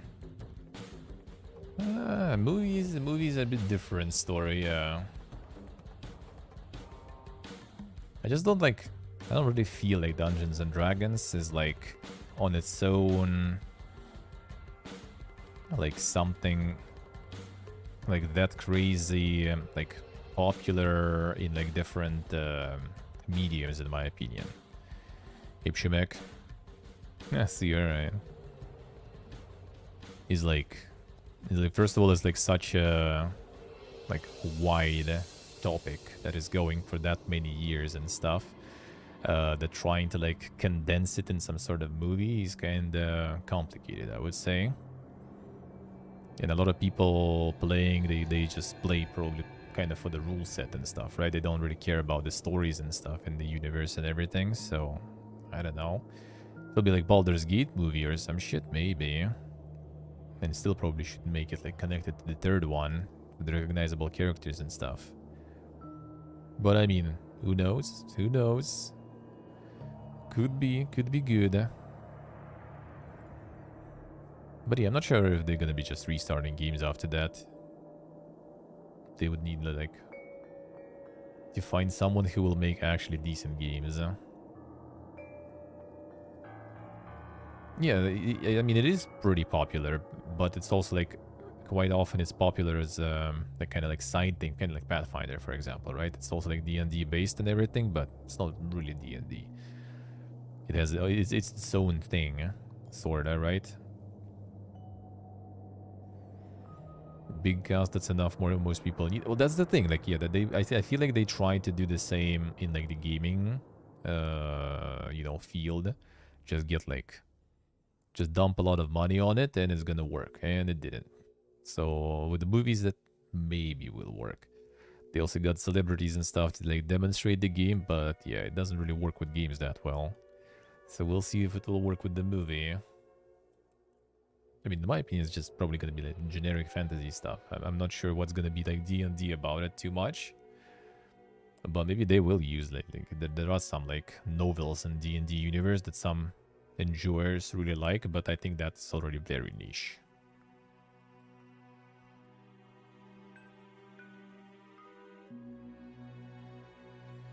Microsoft recognizes ZeniMax Studios union following supermajority vote. Supermajority of quality assurance workers at ZeniMax Studios, which is comprised of several studios like id Software, Arcane, and Bethesda, have voted to join the ZeniMax Workers United Communication Workers of America Union. Roughly 300 QA workers at ZeniMax voted to indicate they wish to join this union, equating to a supermajority vote, and Microsoft has opted to recognize it. Damn son, Microsoft just letting it slide, eh? No union busting. What is this? The Bobby is mad, eh? That's why Bobby's running as soon as they sell the Blizzard. ZeniMax is the first studio in Microsoft's umbrella of teams to unionize, and it's also now the largest group of unionized QA testers at any US-based studio.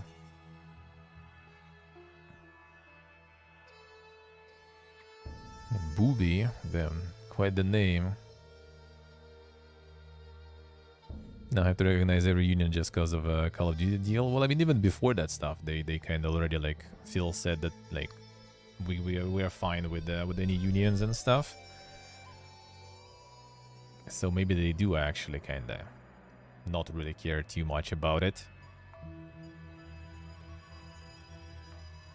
But yeah, right now it's probably would be even a worse idea to try to not recognize it, because yeah, that's gonna be a lot of problems for them. And it's also kind of like in general, I think like they're gonna be acquiring more studios, right? Most likely, way more developers, way more other companies, and they kind of need to have this like reputation clean, right? So like they are not against their like self-regulation and everything of those companies, so they need to like keep this clean record, so when they try to acquire someone, no one is gonna be backing off like, all right, fuck you guys, you bust all the unions and stuff, we're not gonna join you.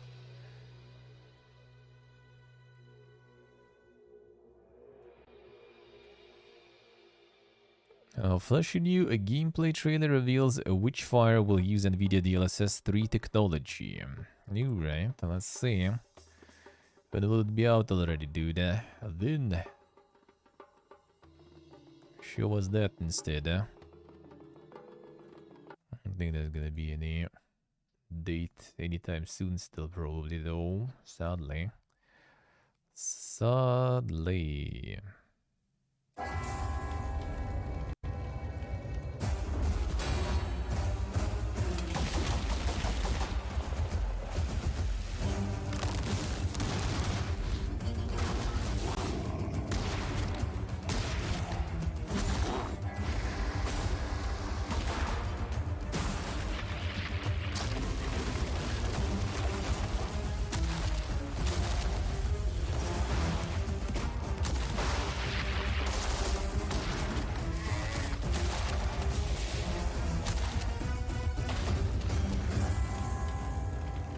Coming soon. I will see. I will see. The Dark Souls of shooters, yeah. He was giving like a bunch of like back early after announcement and stuff, a little bit of like the Bloodborne vibes to it with environments and stuff. It's in development for a while actually. They already like changed the concept of the game too, I think, quite a lot. So we'll see what's gonna be out in the end. I'll need some hook to keep it exciting. We'll see. I mean, the good combat and everything already will be good enough. Well, some story, of course, would be nice too. But yeah, we'll see. We'll see. Cult of the Lamb is getting a major content update in 2023. Release 2023 will be free to all players. Depth, difficulty, accessibility, quality of life. The heavy attack's already out. We'll see. Introduction of heavy... Wait, heavy attacks already are in, though. Weren't it? Update should come soon, but not that soon. Developer is currently working on a patch to fix some console bugs. A major update won't be released until after that. I thought they already got the heavy attacks in, though. Maybe not yet, I guess. Alright, we'll see. Might be interesting at some point with some additions and changes to actually check the game. Maybe it'll be on Game Pass or something. That'd be beautiful. System Shock Remake gets a March 2023 release window. It already on GOG, they already put it 31st of March, so that already kind of implies that the March is very tight, probably. Expected the very end of March, or maybe not even. So we already pointed out this is not our first time announcing a tentative launch window, but over the past few years much has changed. The scope and scale of the project evolved dramatically. Publisher Pride Matter joining the project has enabled us to focus on quality of life improvements, bug fixing, and localization support. The last major steps towards releasing a game we're all incredibly proud of. Giving us time to go back and polish various aspects of the game that needed extra shine. And we'll see how much will they change with that.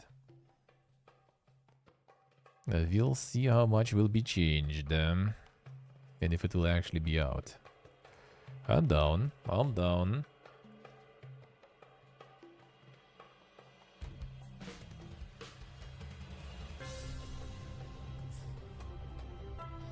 Starfield support page. Rick confirms it will release in the first half of this year. Hope you. Arrives exclusive in Xbox Series X and PC in the first half of 2023. Apparently, like a bunch of testers or something said that like the game is actually really good and stuff. So we'll see about that. I will see about that. I wonder if Bethesda will actually manage to make something somewhat polished.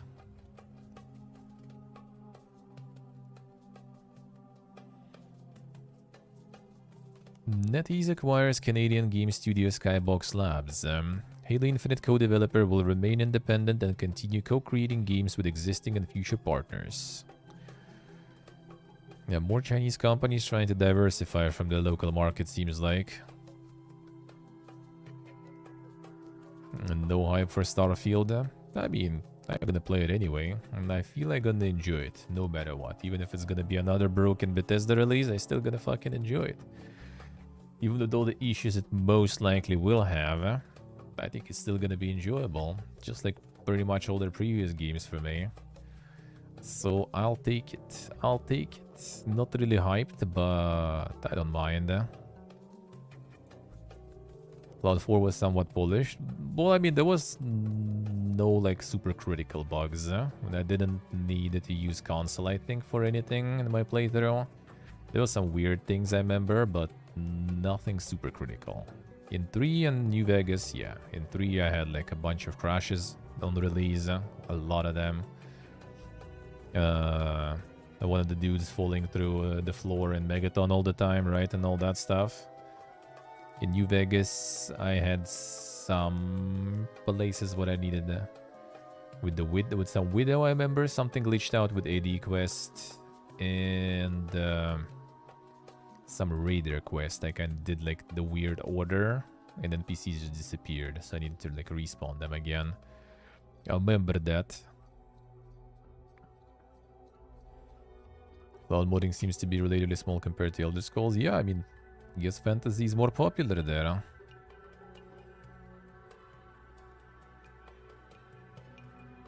I see, so okay, I see. Well, I mean, they also still are there in 76 too, I guess.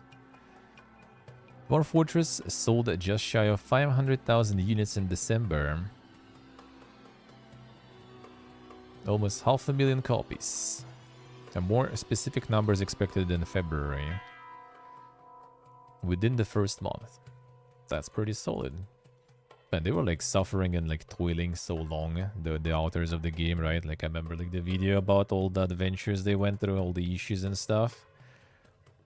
Yeah, now when they finally managed to get on Steam, boom, here it comes, man.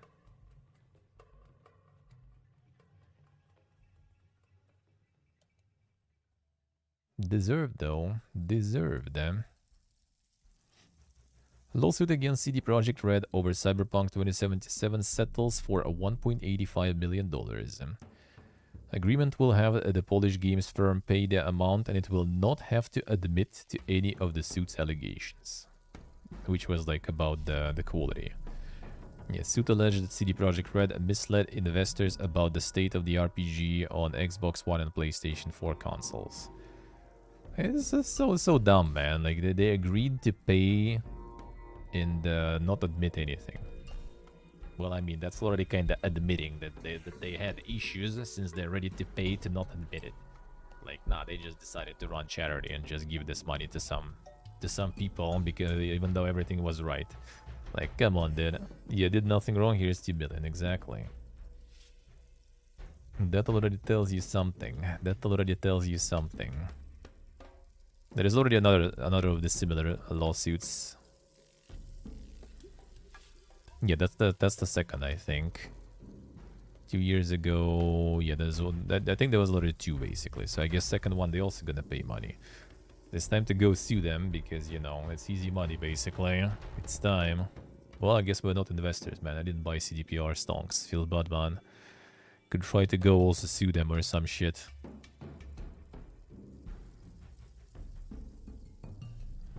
Yeah, they just paid 2 mil for nothing.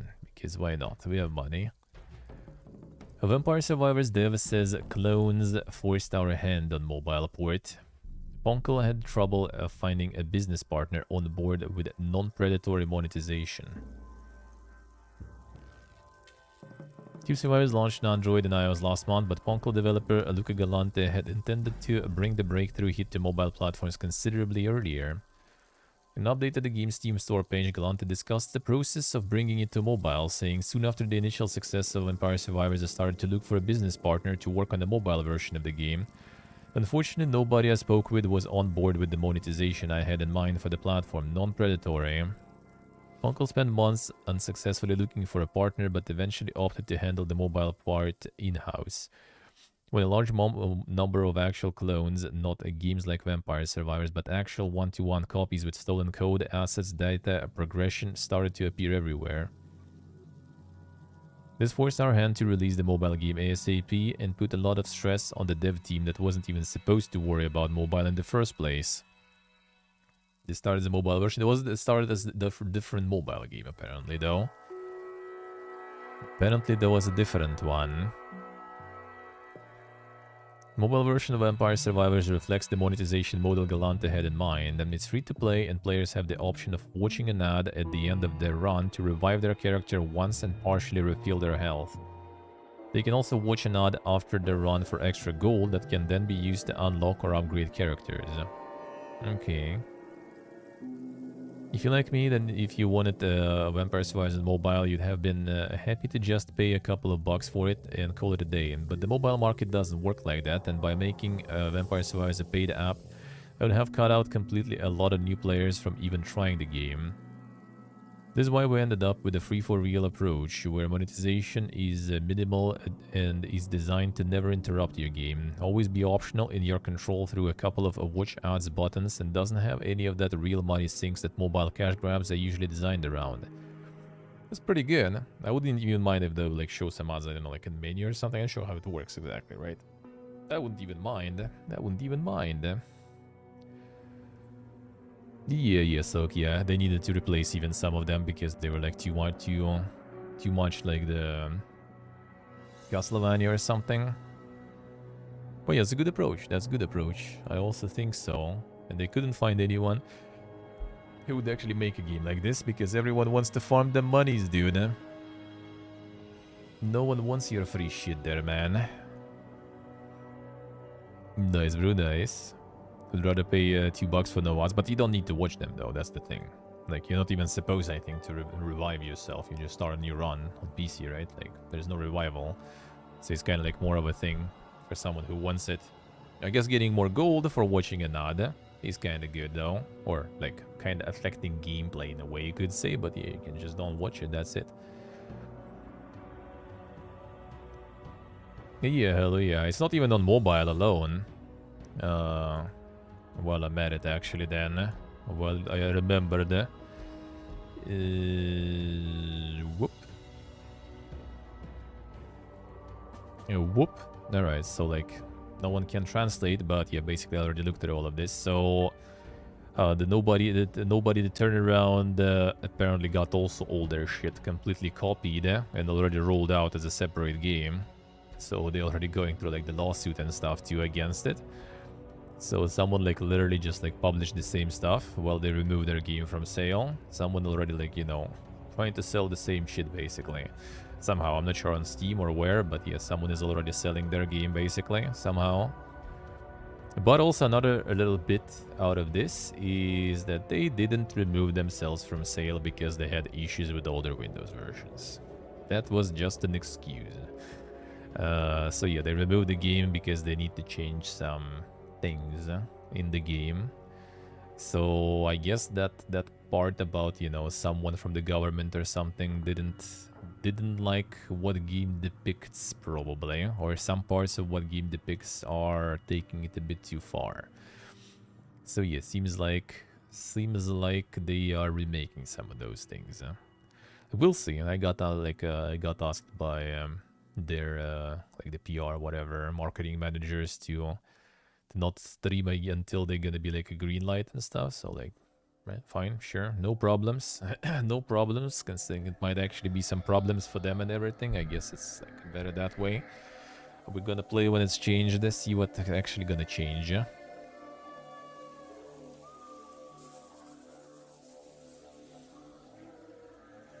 So yeah, but I mean it's also kind of like the current version is pretty brutal though. 69%. So if it's actually gonna lead to a little bit more balanced experience, I don't even mind. I don't even mind because apparently it is really brutal, which, you know, realistic I guess. Realistic I guess. But yeah, we'll see, we'll see. UK game sales dropped 6% in 2022 and console sales plunged at 29%. Yeah, 6%. New game sales rose 20%. Console sales dropped 29% with the fall in sales for all major platforms. FIFA 23, Call of Duty Modern Warfare 2 and LEGO Star Wars The Skywalker Saga are the best-selling games. Nintendo Switch was 2022's best-selling console, but sales down by nearly 28%. So, kind of like 20, you know, through all the new games of new game pluses of 2020, seems like the kick that lockdowns and stuff gave to game industry are slowly going down. I guess all the recession and everything also not helping much. So it's now going a bit down. Well, actually, there's this too about it. Video game sales evade strong economic headwinds for the time being. Alright, now new releases help to weather catalog declines. Inflation rose 11% in 12 months. November, UK taxes some of the highest on record. 70-year high taxes. Alright, 70-year high tax. That means that at some point taxes were getting lower. Damn, son. That never happens here. And new releases.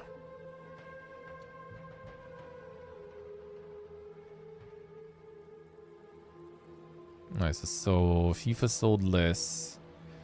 Call of Duty sold more. Well, God of War with Pokemon. Nice comparison there, I would say. Alright, there's some Pokemon else though. 83% different. What the fuck? That did sell quite much better.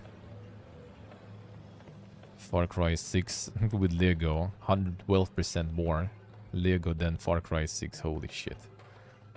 Giga-based, man. Wait, what the fuck? Far Cry 6 was already like more than a year ago. What? Dude, what? Come on, Scarlet Resident Evil Village. Elden Ring, 88% more Battlefield 2042. I mean, just 88% more than Battlefield. What the fuck? That's weak. Horizon Forbidden West more than Legend of Zelda, though. That's interesting. Gran Turismo more than Amogus. Damn, poor Amogus. Digital software even too. No, digital software, everything is growing. Gran Turismo, same as GTA Trilogy, alright. Horizon Forbidden West, 1% more than Football Manager. Dude. Saints Row, more than Mass Effect Legendary Edition. That's a shame. Lego Star Wars, more than Resident Evil Village. Damn, son. Oh, digital sales already. Elden Ring pumping hard. Alright, I see. Modern Warfare, like 2 times pretty much more than one Vanguard. Crazy.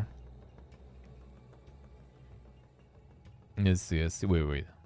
Oh, yeah. I thought it's the latest Zelda. Oh, it's the remaster of this one. Oh, oof. I was surprised. Damn, fucking some Horizon managed to outsell Zelda. Damn, some people got some sense of taste or something. I guess not. A Legacy lid down. Software new versus catalog, all platforms. New games, weeks in the market 1 to 12. Weeks in the market 13 plus. It's like more than 3 months is already the catalog, alright. Sales from games released in the previous year. 2022 buck 3-year trend with new game sales increasing. Catalog sales in 2022 is still higher than 2019. Year on year. Plus 16. Oh, it was new games were dropping actually. Huh. Before. That's interesting. Catalog games. Yeah, 2020. Here's the pandemic boost, and then it's just like on decline. You know, 2021 was like dropping new game. Well, I guess maybe there was not that many like good new games though last year. I guess the Black Friday stuff didn't add something. The audience streaming tracking. Worldwide average hours watched for every hour broadcast video games only.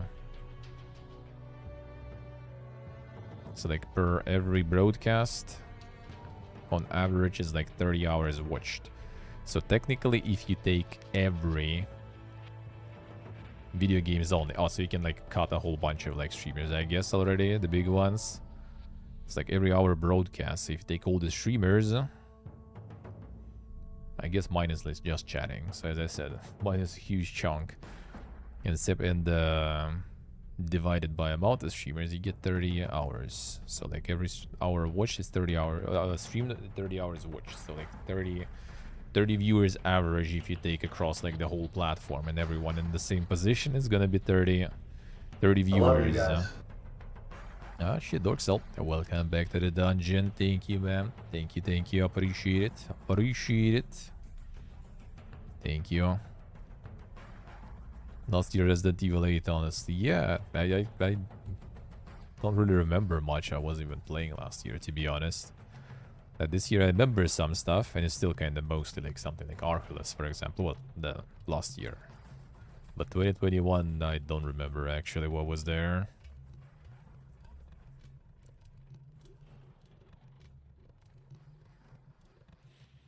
Isn't the recession proof?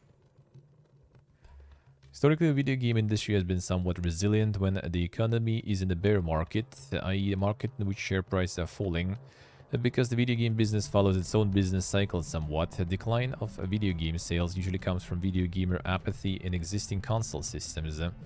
Increases in video game spending usually come from the releases of new consoles and technological advances, less so with the state of the consumer purse. And we didn't get any advances though, for a while. So I don't think even about new consoles and stuff, it's more about actually good new games, I guess. One only needs to look at the financial statements of some AAA publishers to realize they have never made so much money today in their lifetime.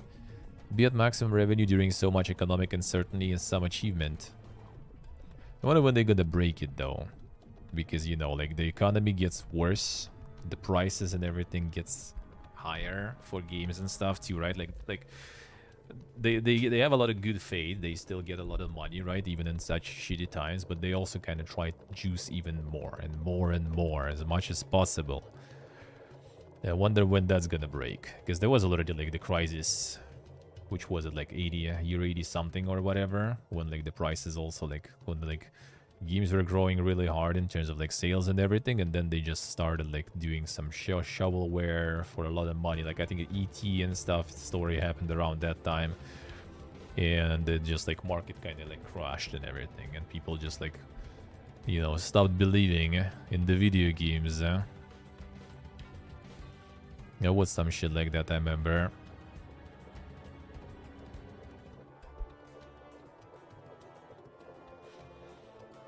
And the hours where she could cut by 1/3 because of all the drop stuff. I mean, I guess, kinda. In a way you could. In a way you could. I mean, you can get like embed traffic also in account and stuff. I don't think it was the third though, because a lot of streamers like don't really benefit from it, let's put it that way. Like there is only very like few, usually the biggest streamers, who are benefiting from all the drops. And I mean, numbers are high, but it's not like that crazy though. Like when you look at like just chatting numbers, for example, or something, then yeah, it's just like not even comparable. Because like pretty much all the drops, they just get like focused on like a very few streams at the top. They only affect those, and it's like still, if you like average it for the full platform, it's not even that crazy big. Same with embeds. There are some embeds abusing channels, but it's still like kind of drop in the sea, I guess you could say. But I mean, yeah, you could probably like subtract like 5 out of those 30 average, and then like 25 or something, I would say. Or like 20 the lowest probably, I would say also.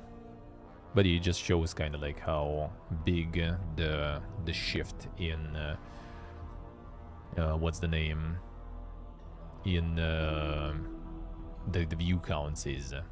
Because like you can have like I do, right, like some 60, 70 or something viewers, and have it'd be like 0.1% of streamers, right? And you're like above the average by like twice the margin, and you on 0.1%. So yeah, it's crazy. It's crazy. The World of Warcraft Twitch number dropped by 80% of the drops, and well, the thing is like World of Warcraft Twitch numbers are non-existent already, kinda. Like unless Osman is streaming or something, like, or like, you know, like, I don't know, maybe like Soda was returning or someone else like out of the big streamers. But yeah, when like, you know, when Osman is not there and some other big streamers that are not even associated with World of Warcraft that much nowadays, then like the numbers are dead anyway. So it might be also kind of like part of the reason, like some streamers not there, numbers dropping, or some streamers are there, some streamers returning for those drops to, you know, to World of Warcraft, and then after that just piecing out. So I mean, numbers are big, but yeah, it doesn't really affect it that crazy, usually. Like remembering like New World and Lost Ark and everything, it's like some big streams, they get like huge growth, but compared to like the rest of the platform, it's like not like that crazy. Not that crazy. And like the biggest ones are probably like Tarkov or something. Well, I guess like Lost Ark and the new releases, basically, they are kind of huge. And I remember Tarkov was also really huge in terms of drops and stuff. But yeah, I mean, could be. The thing is like World of Warcraft also is kind of game that like is in general like not super alive in terms of viewers most of the time. High on Life? Yeah, I finished High on Life. There's not like that many people really playing, and well, watching rather World of Warcraft, I would say. When the big releases, expansions and stuff are over, these are just gone.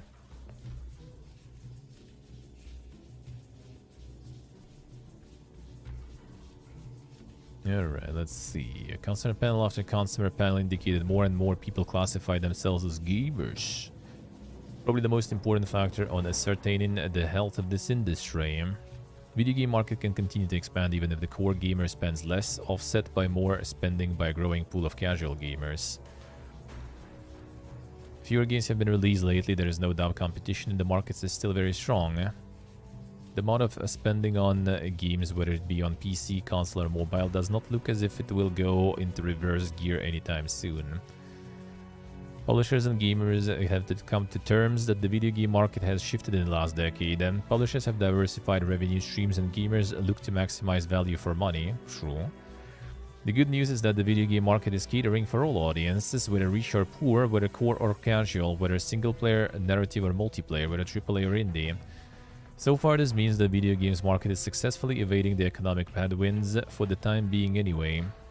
As to whether this will continue by 2024 is unknowable. But I will leave you with this final thought. Times are rough, times are tough, rough too, but both domestically and internationally, and this is when escapism and imagination will play a pivotal role in the mental well-being for many. We all need to have fun, now more so than ever, and this will bode well for video games. As always, I'm gonna hide in them games from all the shit going on. That is true. That is not false.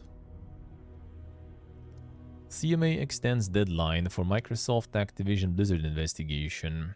Inquiry group now has until April 26, 2023 to complete a report, but is aiming to do so ahead of this date. So yeah, we're gonna wait some more with this one. I wonder if it will delay like some announcements and everything, since the well, I mean, announcements were rumored still, right? So, like, no one will really notice the delay, but still, I wonder if any of that will affect this. Since now it's still gonna be longer until some of the approval arrives. Escapism is not good. I mean, I don't see any, like, that much bad with it. Escapism can be kinda bad when you're hiding from your own problems. And when the world is a shithole, then, you know, it's not like you have really much to do about it.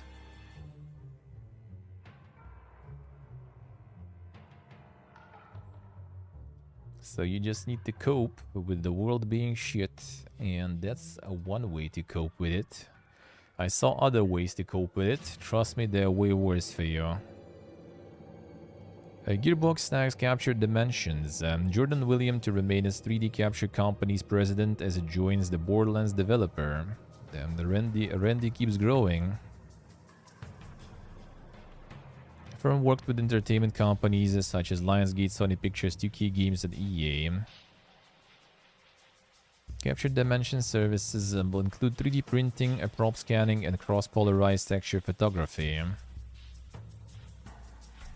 Remain the firm's president and now report to Gearbox's president Randy Pitchford. This acquisition brings incredible technology into the fold for future projects and enables further expansion of offerings to strategic partners across multiple business units. Insane. Even Randy's going ham already too.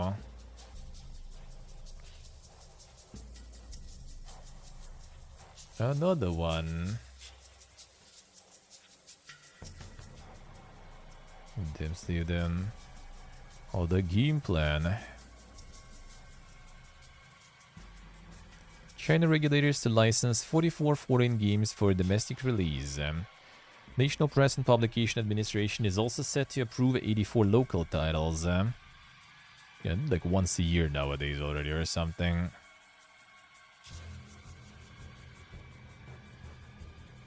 Reported by Reuters, among the approved list of games were Nintendo's Pokemon Unite and Riot Games' Valorant. Among the video game regulators' approvals, several include South Korean titles, which have been restricted for import to China since 2017. Additionally, 84 domestic video games have been approved for release as well. News of the new publishing approvals comes a month after regulators began granting licensing restrictions.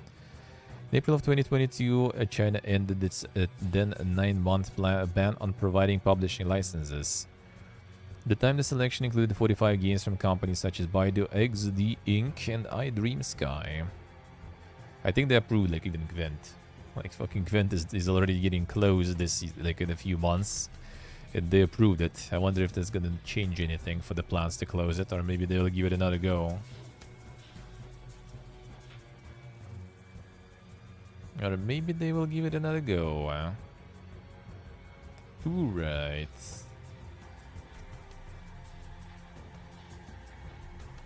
Alright.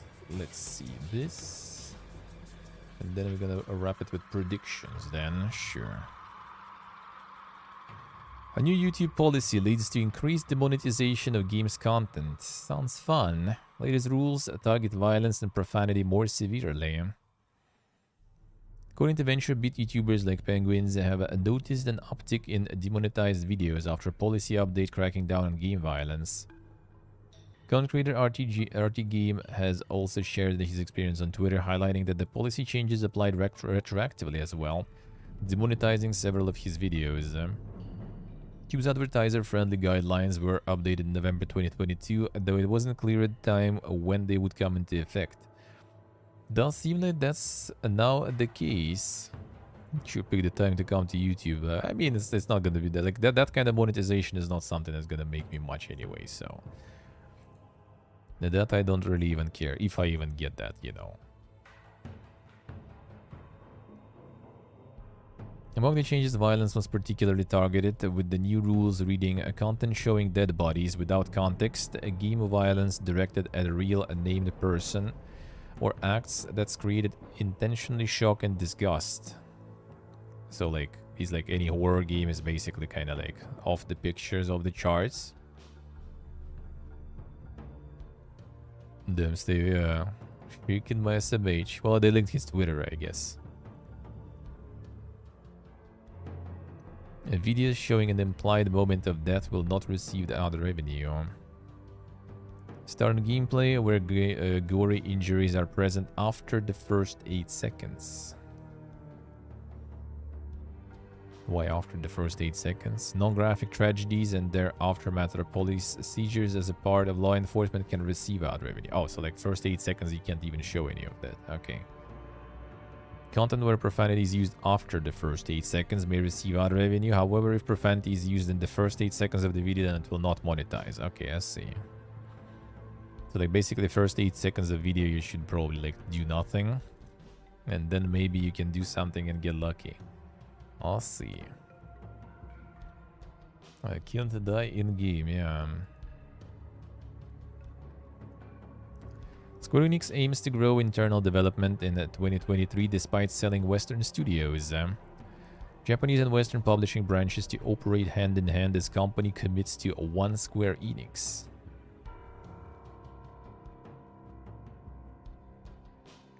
So yeah, selling the 3 studios is whatever. And Square Enix's objective to further concentrate its resources as the increasing sophistication. Oh, 1 second, delivery, I guess.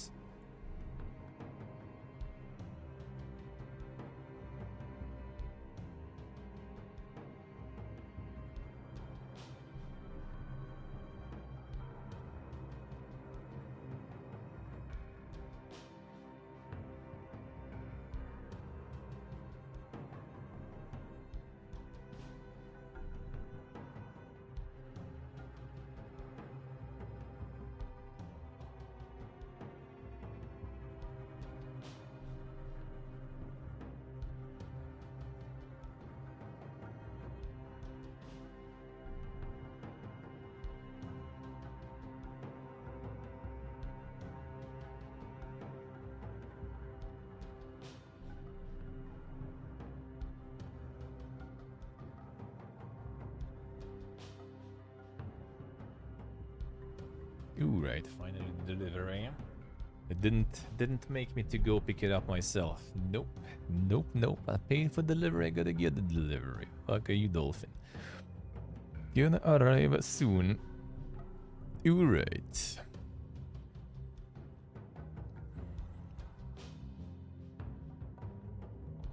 Yeah, this was part of a larger restructuring across the group with Square due to reconfigure its portfolio of titles for the medium to long term. To that end, we will accelerate our efforts to strengthen our internal development capabilities by further expanding our internal talent pool, while also more quickly concentrating our resources on the development of titles that are competitive globally. Remarkable growth in the scale of modern game development has made elevating the skill sets and focusing the efforts of our development teams more important than ever. Yeah, because the holidays, they're kind of like, well, we can't deliver now. Too many like orders and stuff, So if you really kind of like want it now, then you need to like come pick it up. And I'm like, I mean, I'm not in a rush. I can wait. Deliver when you can. And then after some time they called again. Well, we kind of still can't. Like a few days after, we still kind of can't. I'm like, well, I mean, I already have it planned for. It was like for 6th, I think, of January actually. And he's like, oh, all right. Well, I mean, if you really need it now or something, I'm like, no, I'm not in the rush. Sure. And, well, yeah, it was delayed from 6th to 8th. And, well, now at least it's finally arriving. So that's good. Finally. Yeah, it doesn't say here, but yeah, basically also Square is committing to NFTs. And one of the very few studios is still committing to it, while other studios already changing their mind on that. Whatever they had in, they already running. And these guys are still committing to NFTs because, well, I think they're like one of the few who actually made some profits out of that shit. So they want to still keep trying. We'll see how that will go for them. God of War Ragnarok ends 2022 at number 1 at box charts. Physical game sales down 10% over 2021. In the end, God of War was the biggest one. Then it's FIFA. They're moving the FIFA. Probably some bundles arrived, I guess, like the restock on PlayStations with bundles, and boom. Since now the supply things are better doing. Alright, and this. Endless offer predictions for 2023 in games. Let's see. Dr. Serkan Tota Kantan games. Last year predictions, crypto gaming becomes even bigger. Well, for some time, I guess, but not for long. Then announces Mario Kart 9, a new mobile game. Don't think there was new Mario Kart, right? But mobile games, I guess. Industry sees fewer delays. Not really, I would say. Microsoft continues its charm offensive in Japan. Well, that kind of went good for them, though. 2023 predictions. Prices will continue to rise. Well, I mean, I'm not surprised. I'm not sure if it's going to be in particular in 2023, but probably. Crypto will see actual games using top IP.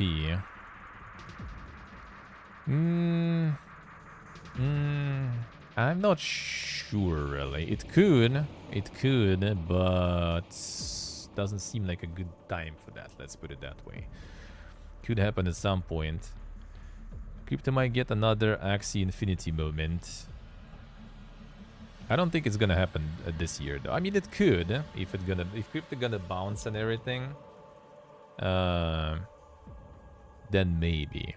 Like, if hype's gonna be back, someone probably gonna make some like hyped up shit mostly. I mean, it's always happening. Every time it bounces, the crypto bounces back, there's gonna be some hype shit going on. That's always the case. So I guess.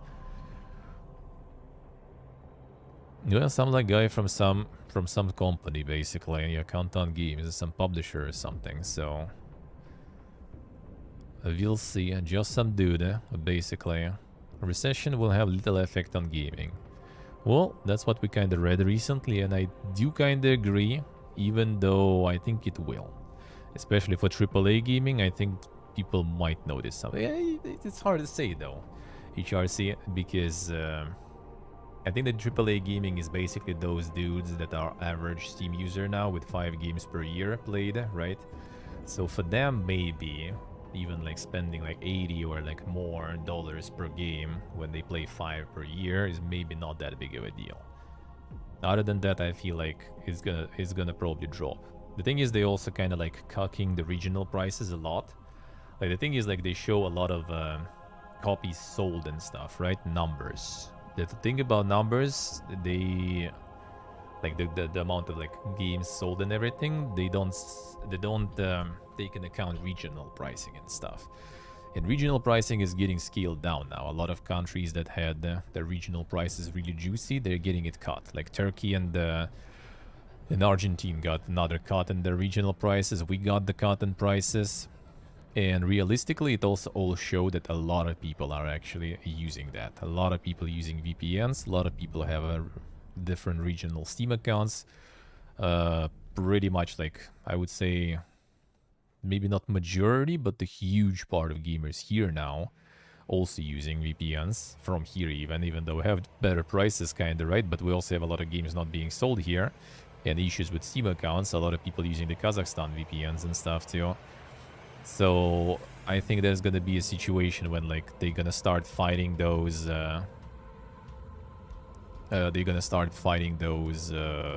what's the name, like regions with different prices. Yes, CHRs, yes, see.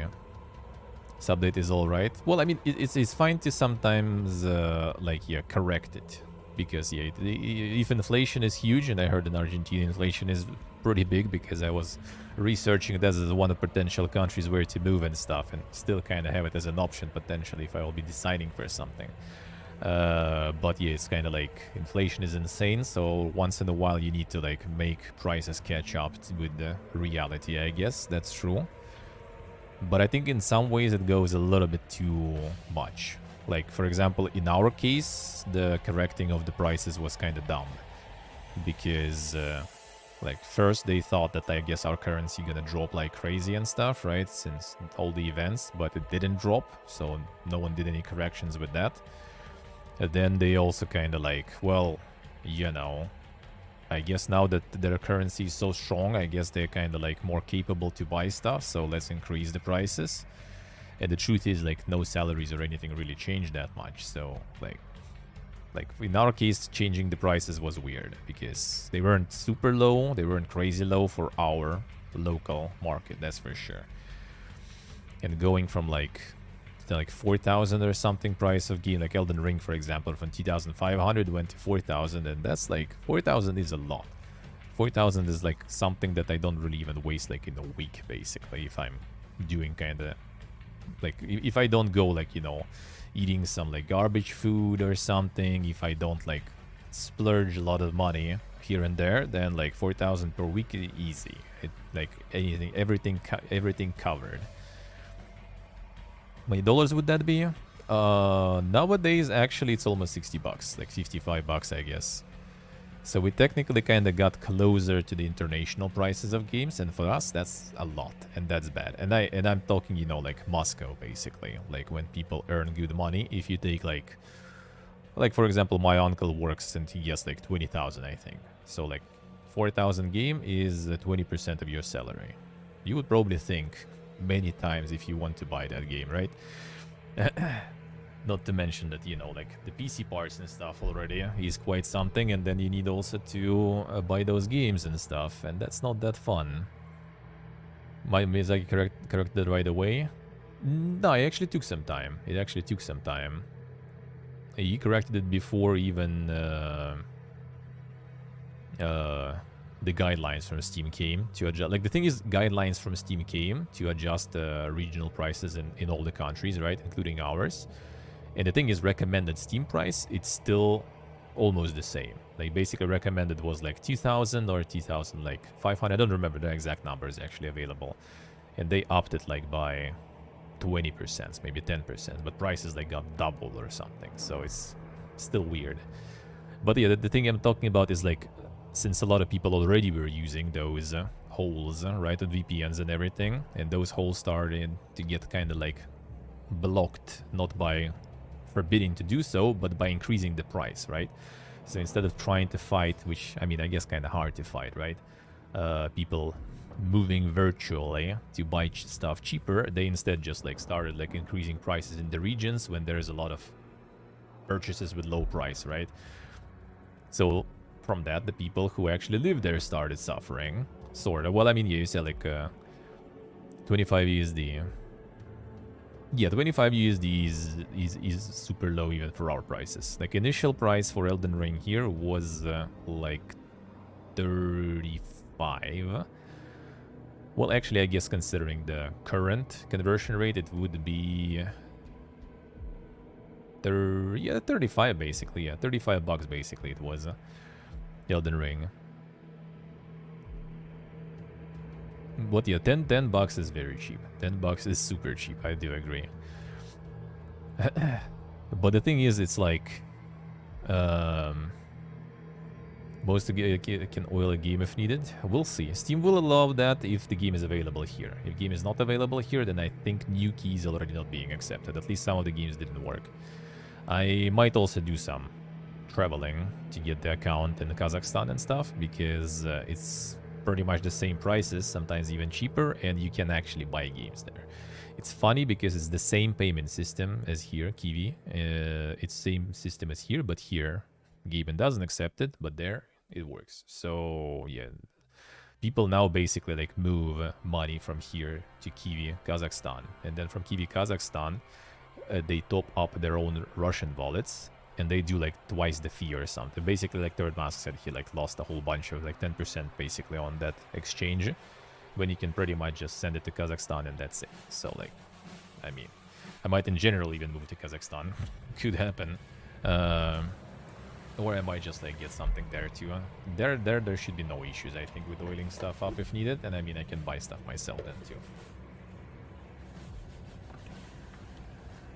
But the thing is, there's like gonna be a lot of like all those numbers with a lot of sales are partially due to the fact that a lot of people buying it in cheaper regions. It's like one game dev said, like, we got 80% pre-orders from Argentina. So it's like, obviously why? You know, it's not Argentinians loving that game a lot. So it's gonna be a lot of people moving between regions now also. And then Steam gonna be like catching up and increasing the price. Well, not even the Steam, maybe probably like devs and publishers, right? Catching up, increasing the prices, and then more people gonna be like, it's just gonna be like a crowd. Like, you know, right now they're like in different countries buying the cheap games.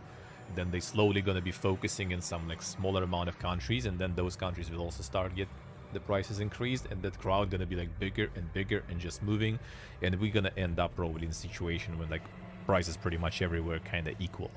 And for some regions that will be too much. As I said, like $80 here, for example, to pay, it's insane, because some people like earn like 100 or 200 bucks in some regions. $80 games are like impossible here. Almost, for like, except for some really rich people. And that also gonna lead to like piracy increase and all that stuff, which already is happening here. It was kind of like manageable here, but nowadays it's growing up again, because you can't even buy games without like jumping hoops. I'm surprised a lot of people still jumping hoops, like doing all those like 10% loss jumps of money just to buy games on Steam. So some people are still, you know, going with it, not resorting back to the piracy, but some people already just like said whatever and went to pirate shit back. And the chat, Belarus just approved piracy. I mean, here too, I think already. That happens is back to pirate. Yeah, it's gonna happen here too. That's the sad part. And that's kind of like, I hope when they gonna get like bit in the ass and they will notice that their pricing policies are completely ridiculous and not realistic. I hope so. I kind of hope so. Because like, you know, the numbers will start dropping. So not just the profits, but also the numbers of copies sold, right? So it's gonna be like affecting all their reports to investors and stuff. And then they're gonna start already like, what we do now? What we do now with this shit. So yeah, we'll see. Piers Harding rules and peer analysis. Last year prediction, console market including hardware to be flat. I mean, kind of dropped. Switch will be the best selling console in 2022 and sales to consumers to be around, well, yeah, it's best selling even though it dropped too. No Switch Pro, no Switch Pro. PS5 and Xbox Series X to sell around 28 million. Supply to be in better place by the holiday shopping season. Well, supply is in better place. PS5 to outsell, yeah, true. Station subscription overhaul, no first-party day one releases. Xbox Game Pass growth and big third-party day one releases. Amazon Luna expands to Western Europe. Wrong again, no one heard about that one ever since. One or more telco-based cloud gaming services to close. Yeah, no idea. Magenta Gaming from Deutsche Telekom. Yeah, no idea who that be. Netflix to start experimenting with game streaming. Game streaming as in like streaming video games as in Twitch, or streaming as in cloud gaming. That is also nowadays like, what the fuck, man.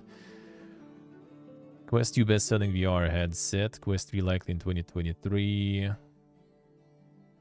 Did they announce that already?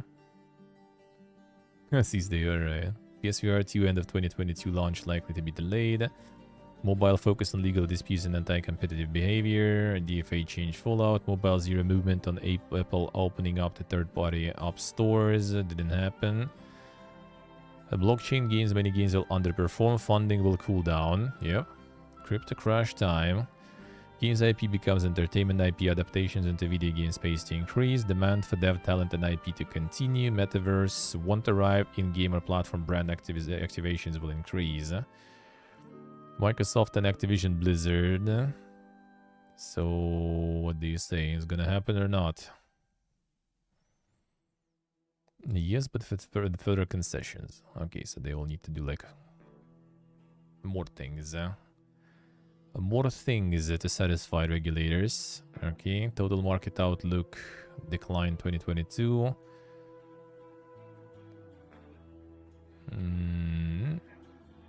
Take like highlight, dude, like the previous dude, just highlight. I don't want to read all your stuff.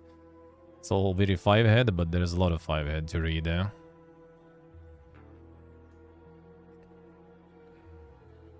Console market is stabilized in 2023, following decline in 2022. Well, because availability is growing, I guess. Game subscription service missed their growth targets in 2022. A reason to be positive in 2023. Well, Game Pass is gonna grow because, yeah, there's a lot of games that are gonna be out on Game Pass that are huge. For sure. And again, the prices are growing.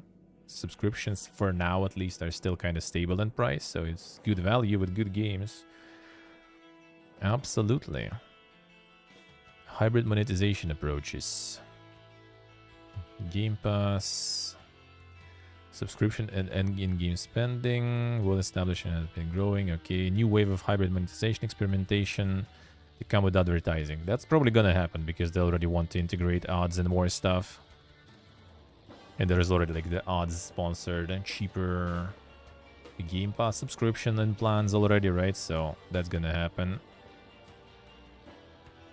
Yeah, Charizard. So yeah, I think people make here either like Argentina or Turkey. They actually, I think, fixed. Like, you can't activate Turkey and maybe Argentina subscriptions on your account just with a code. Like, you actually need to pay, like, with the, you know, like the credit card from the region or something. So they try to fight that back too. Market consolidation. So there's going to be more acquisitions. Generative AI. Oh, yeah, that stuff. AI tools across the game sector. We'll see. I feel like, yeah, that could be. Carol Severin, media research predictions. Perceived value will be king in 2023. Consumers will be looking to do two key things: decrease overall spending and or increase value for money from the purchases. I mean, true. I think it's just going to mean there's going to be more like live service being successful and everything.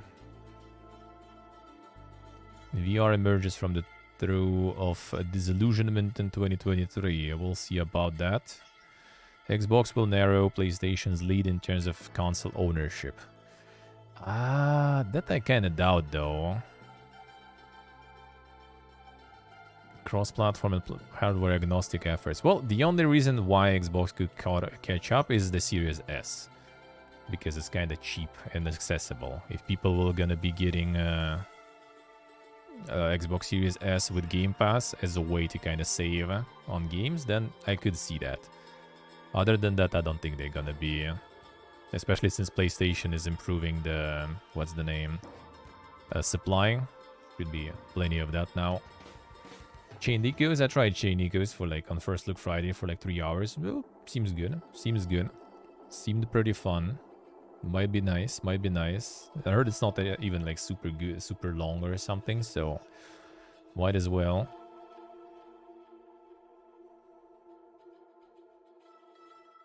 I'm gonna speed up the shovelware. Could be, could be.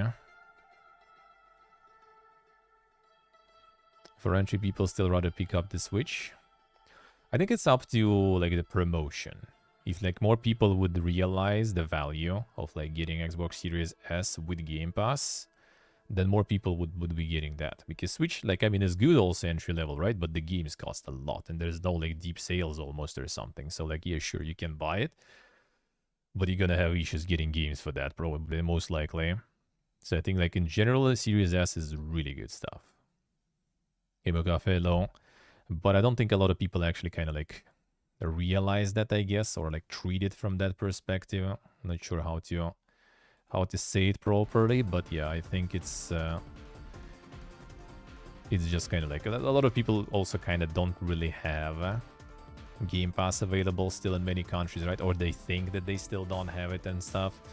Or there are issues kind of like activating and no one wants to bother with that stuff. Like, if they'll be more popular and it will be more clear as an offer, like, yo, dude, you can just like buy like 200 or something. How much is it? Like $200 console, and then just like pay like $10 per month and you have like a shitload of games. I think a lot of people probably would consider. Could be, Steve, could be, yeah, that could be. Is it Cosman Hansen? Alright, let's see. 2023 region-wide predictions. Mobile, PC, and console games will embrace hybrid monetization more than in prior years. Well, I mean, yeah, advertisement is going like even on PC and everything, so I guess. Game-related mergers and acquisition deal value will dip significantly in 2023. So like, there's not going to be some expensive acquisitions. I mean, I guess. Well, after Activision Blizzard, it's going to be hard to go harder than that. It's going to be hard to go higher than that in terms of value. Innovation in game tech will increase game development efficiency. Well, I mean, yeah, with AI and everything, for sure. It's not going to decrease the prices of that development, though, sadly. Mainland China, we anticipate imported game titles to receive ISBN license in 2023. Oh, they already started getting some licenses. Blizzard will re-enter China after it ends its partnership with NetEase in January. Well, I mean, they kind of need to find new partners for that, though. That's the thing. Because so buying Activision still, yeah, it's not approved yet. East Asia VTuber industry to become more intertwined with Japan's game industry. That much.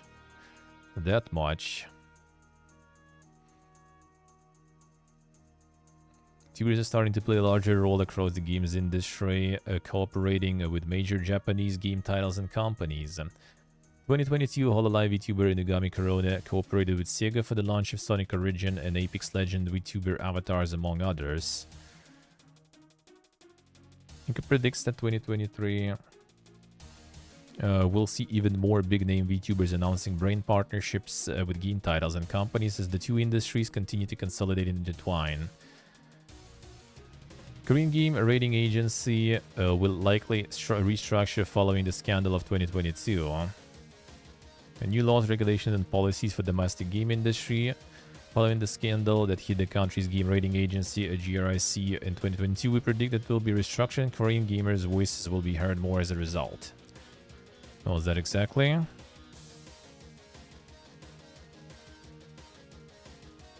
Gamers take collective action amid dispute over Grax unfair deliberations. What the fuck is that?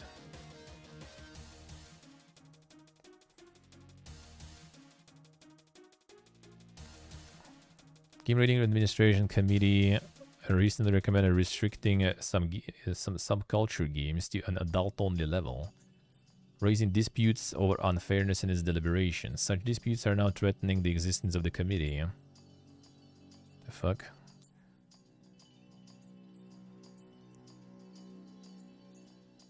People are molding hard. Wait, what's the examples though?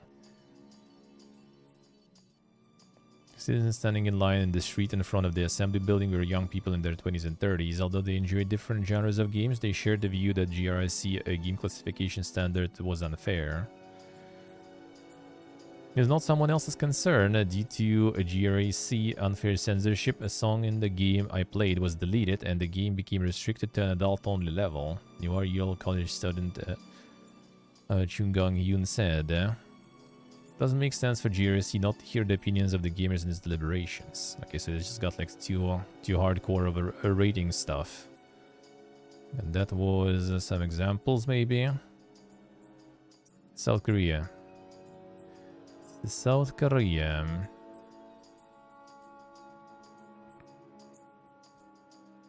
Sees the USA.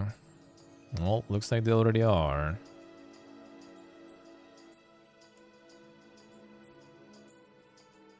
So what was the... Give me examples or something.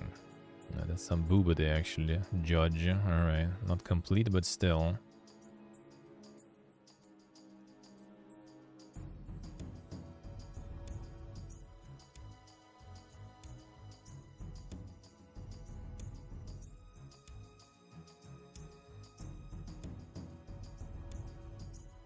A Blue Archive mobile game by Nexon, alright.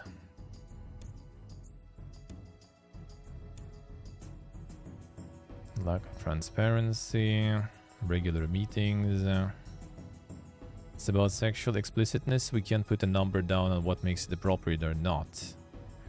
If the two sexually could show 70% of flesh, or if the skirt is this much above the knee, and that's not how it works. So we trust the data that the community has accumulated over the years, but we promise to improve our information notice boards so that it's easier for developers and users alike can we understand our rating standards. Let's see, alright. So like, no, like good examples, okay. We'll see. Game companies from East Asia and the West open more satellite offices and studios in Southeast Asia. Could be. That I can't relay. Blockchain games to decline in Southeast Asia. Well, just like everywhere. Unless there's gonna be some bounce and new wave of hype. And that's gonna be on decline for sure. Now, there's introduction of cryptocurrency taxation laws now. Okay, I see. Saudi Arabia and the United Arabian Emirates, Arabian Emirates, will compete for talent, events, and more. Yeah, that's gonna be where they're gonna be like dropping the money. Like considering they already like getting like the game developers and everything. And they already had like this event, right, when they invited a bunch of streamers on and stuff, like just like dropping shitload of bags on them. There's gonna be more of that, dude. There's gonna be more of that. Companies, esports tournaments, and talents to the region.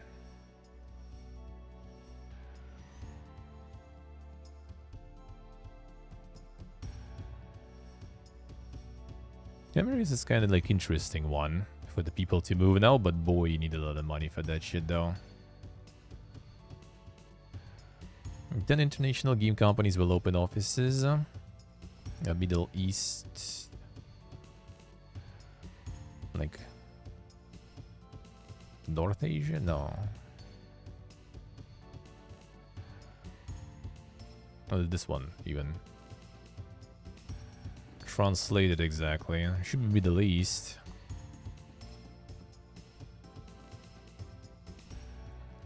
Ten international game companies will open offices. I mean, a lot of presence there. It could be. Could be. I see, so alright.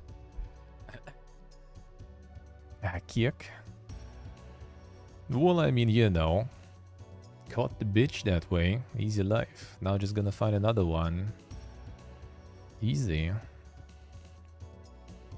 You need to treat those things as, you know, good eye-openers. I mean, it's bad, right? But, like, the fact you managed to avoid a situation like that, it just means that you got lucky or something, that you avoided it.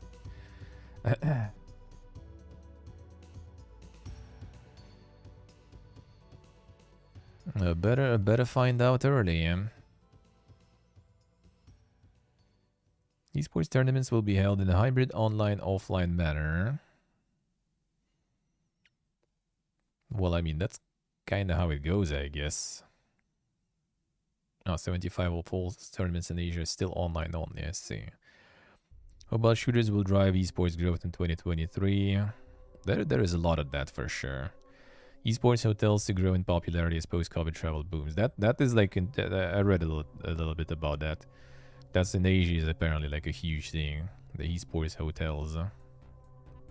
So you just kind of like go rent yourself a hotel room with like the top tier PC and everything, and you can just like play games and stuff on your vacation or some shit like this. Kind of like the LAN cafes, but like next step, you know, next level. And that shit is like growing hard there right now. Oh, plus, you know, like some esports events and everything to do. Oh, you got some there already, Steve? I see. Yeah, it's gonna be probably like all over the place now. People gonna try to adapt the system from Asia, but in the same time also, you know, Asia has like different kind of like mentality over those things. I feel like even LAN cafes, they kind of like died here mostly. They're like, well, I mean, they still exist though. There's still decent amount even, but compared to how it was like back in the day, it's like nothing. And in Asia, they're huge.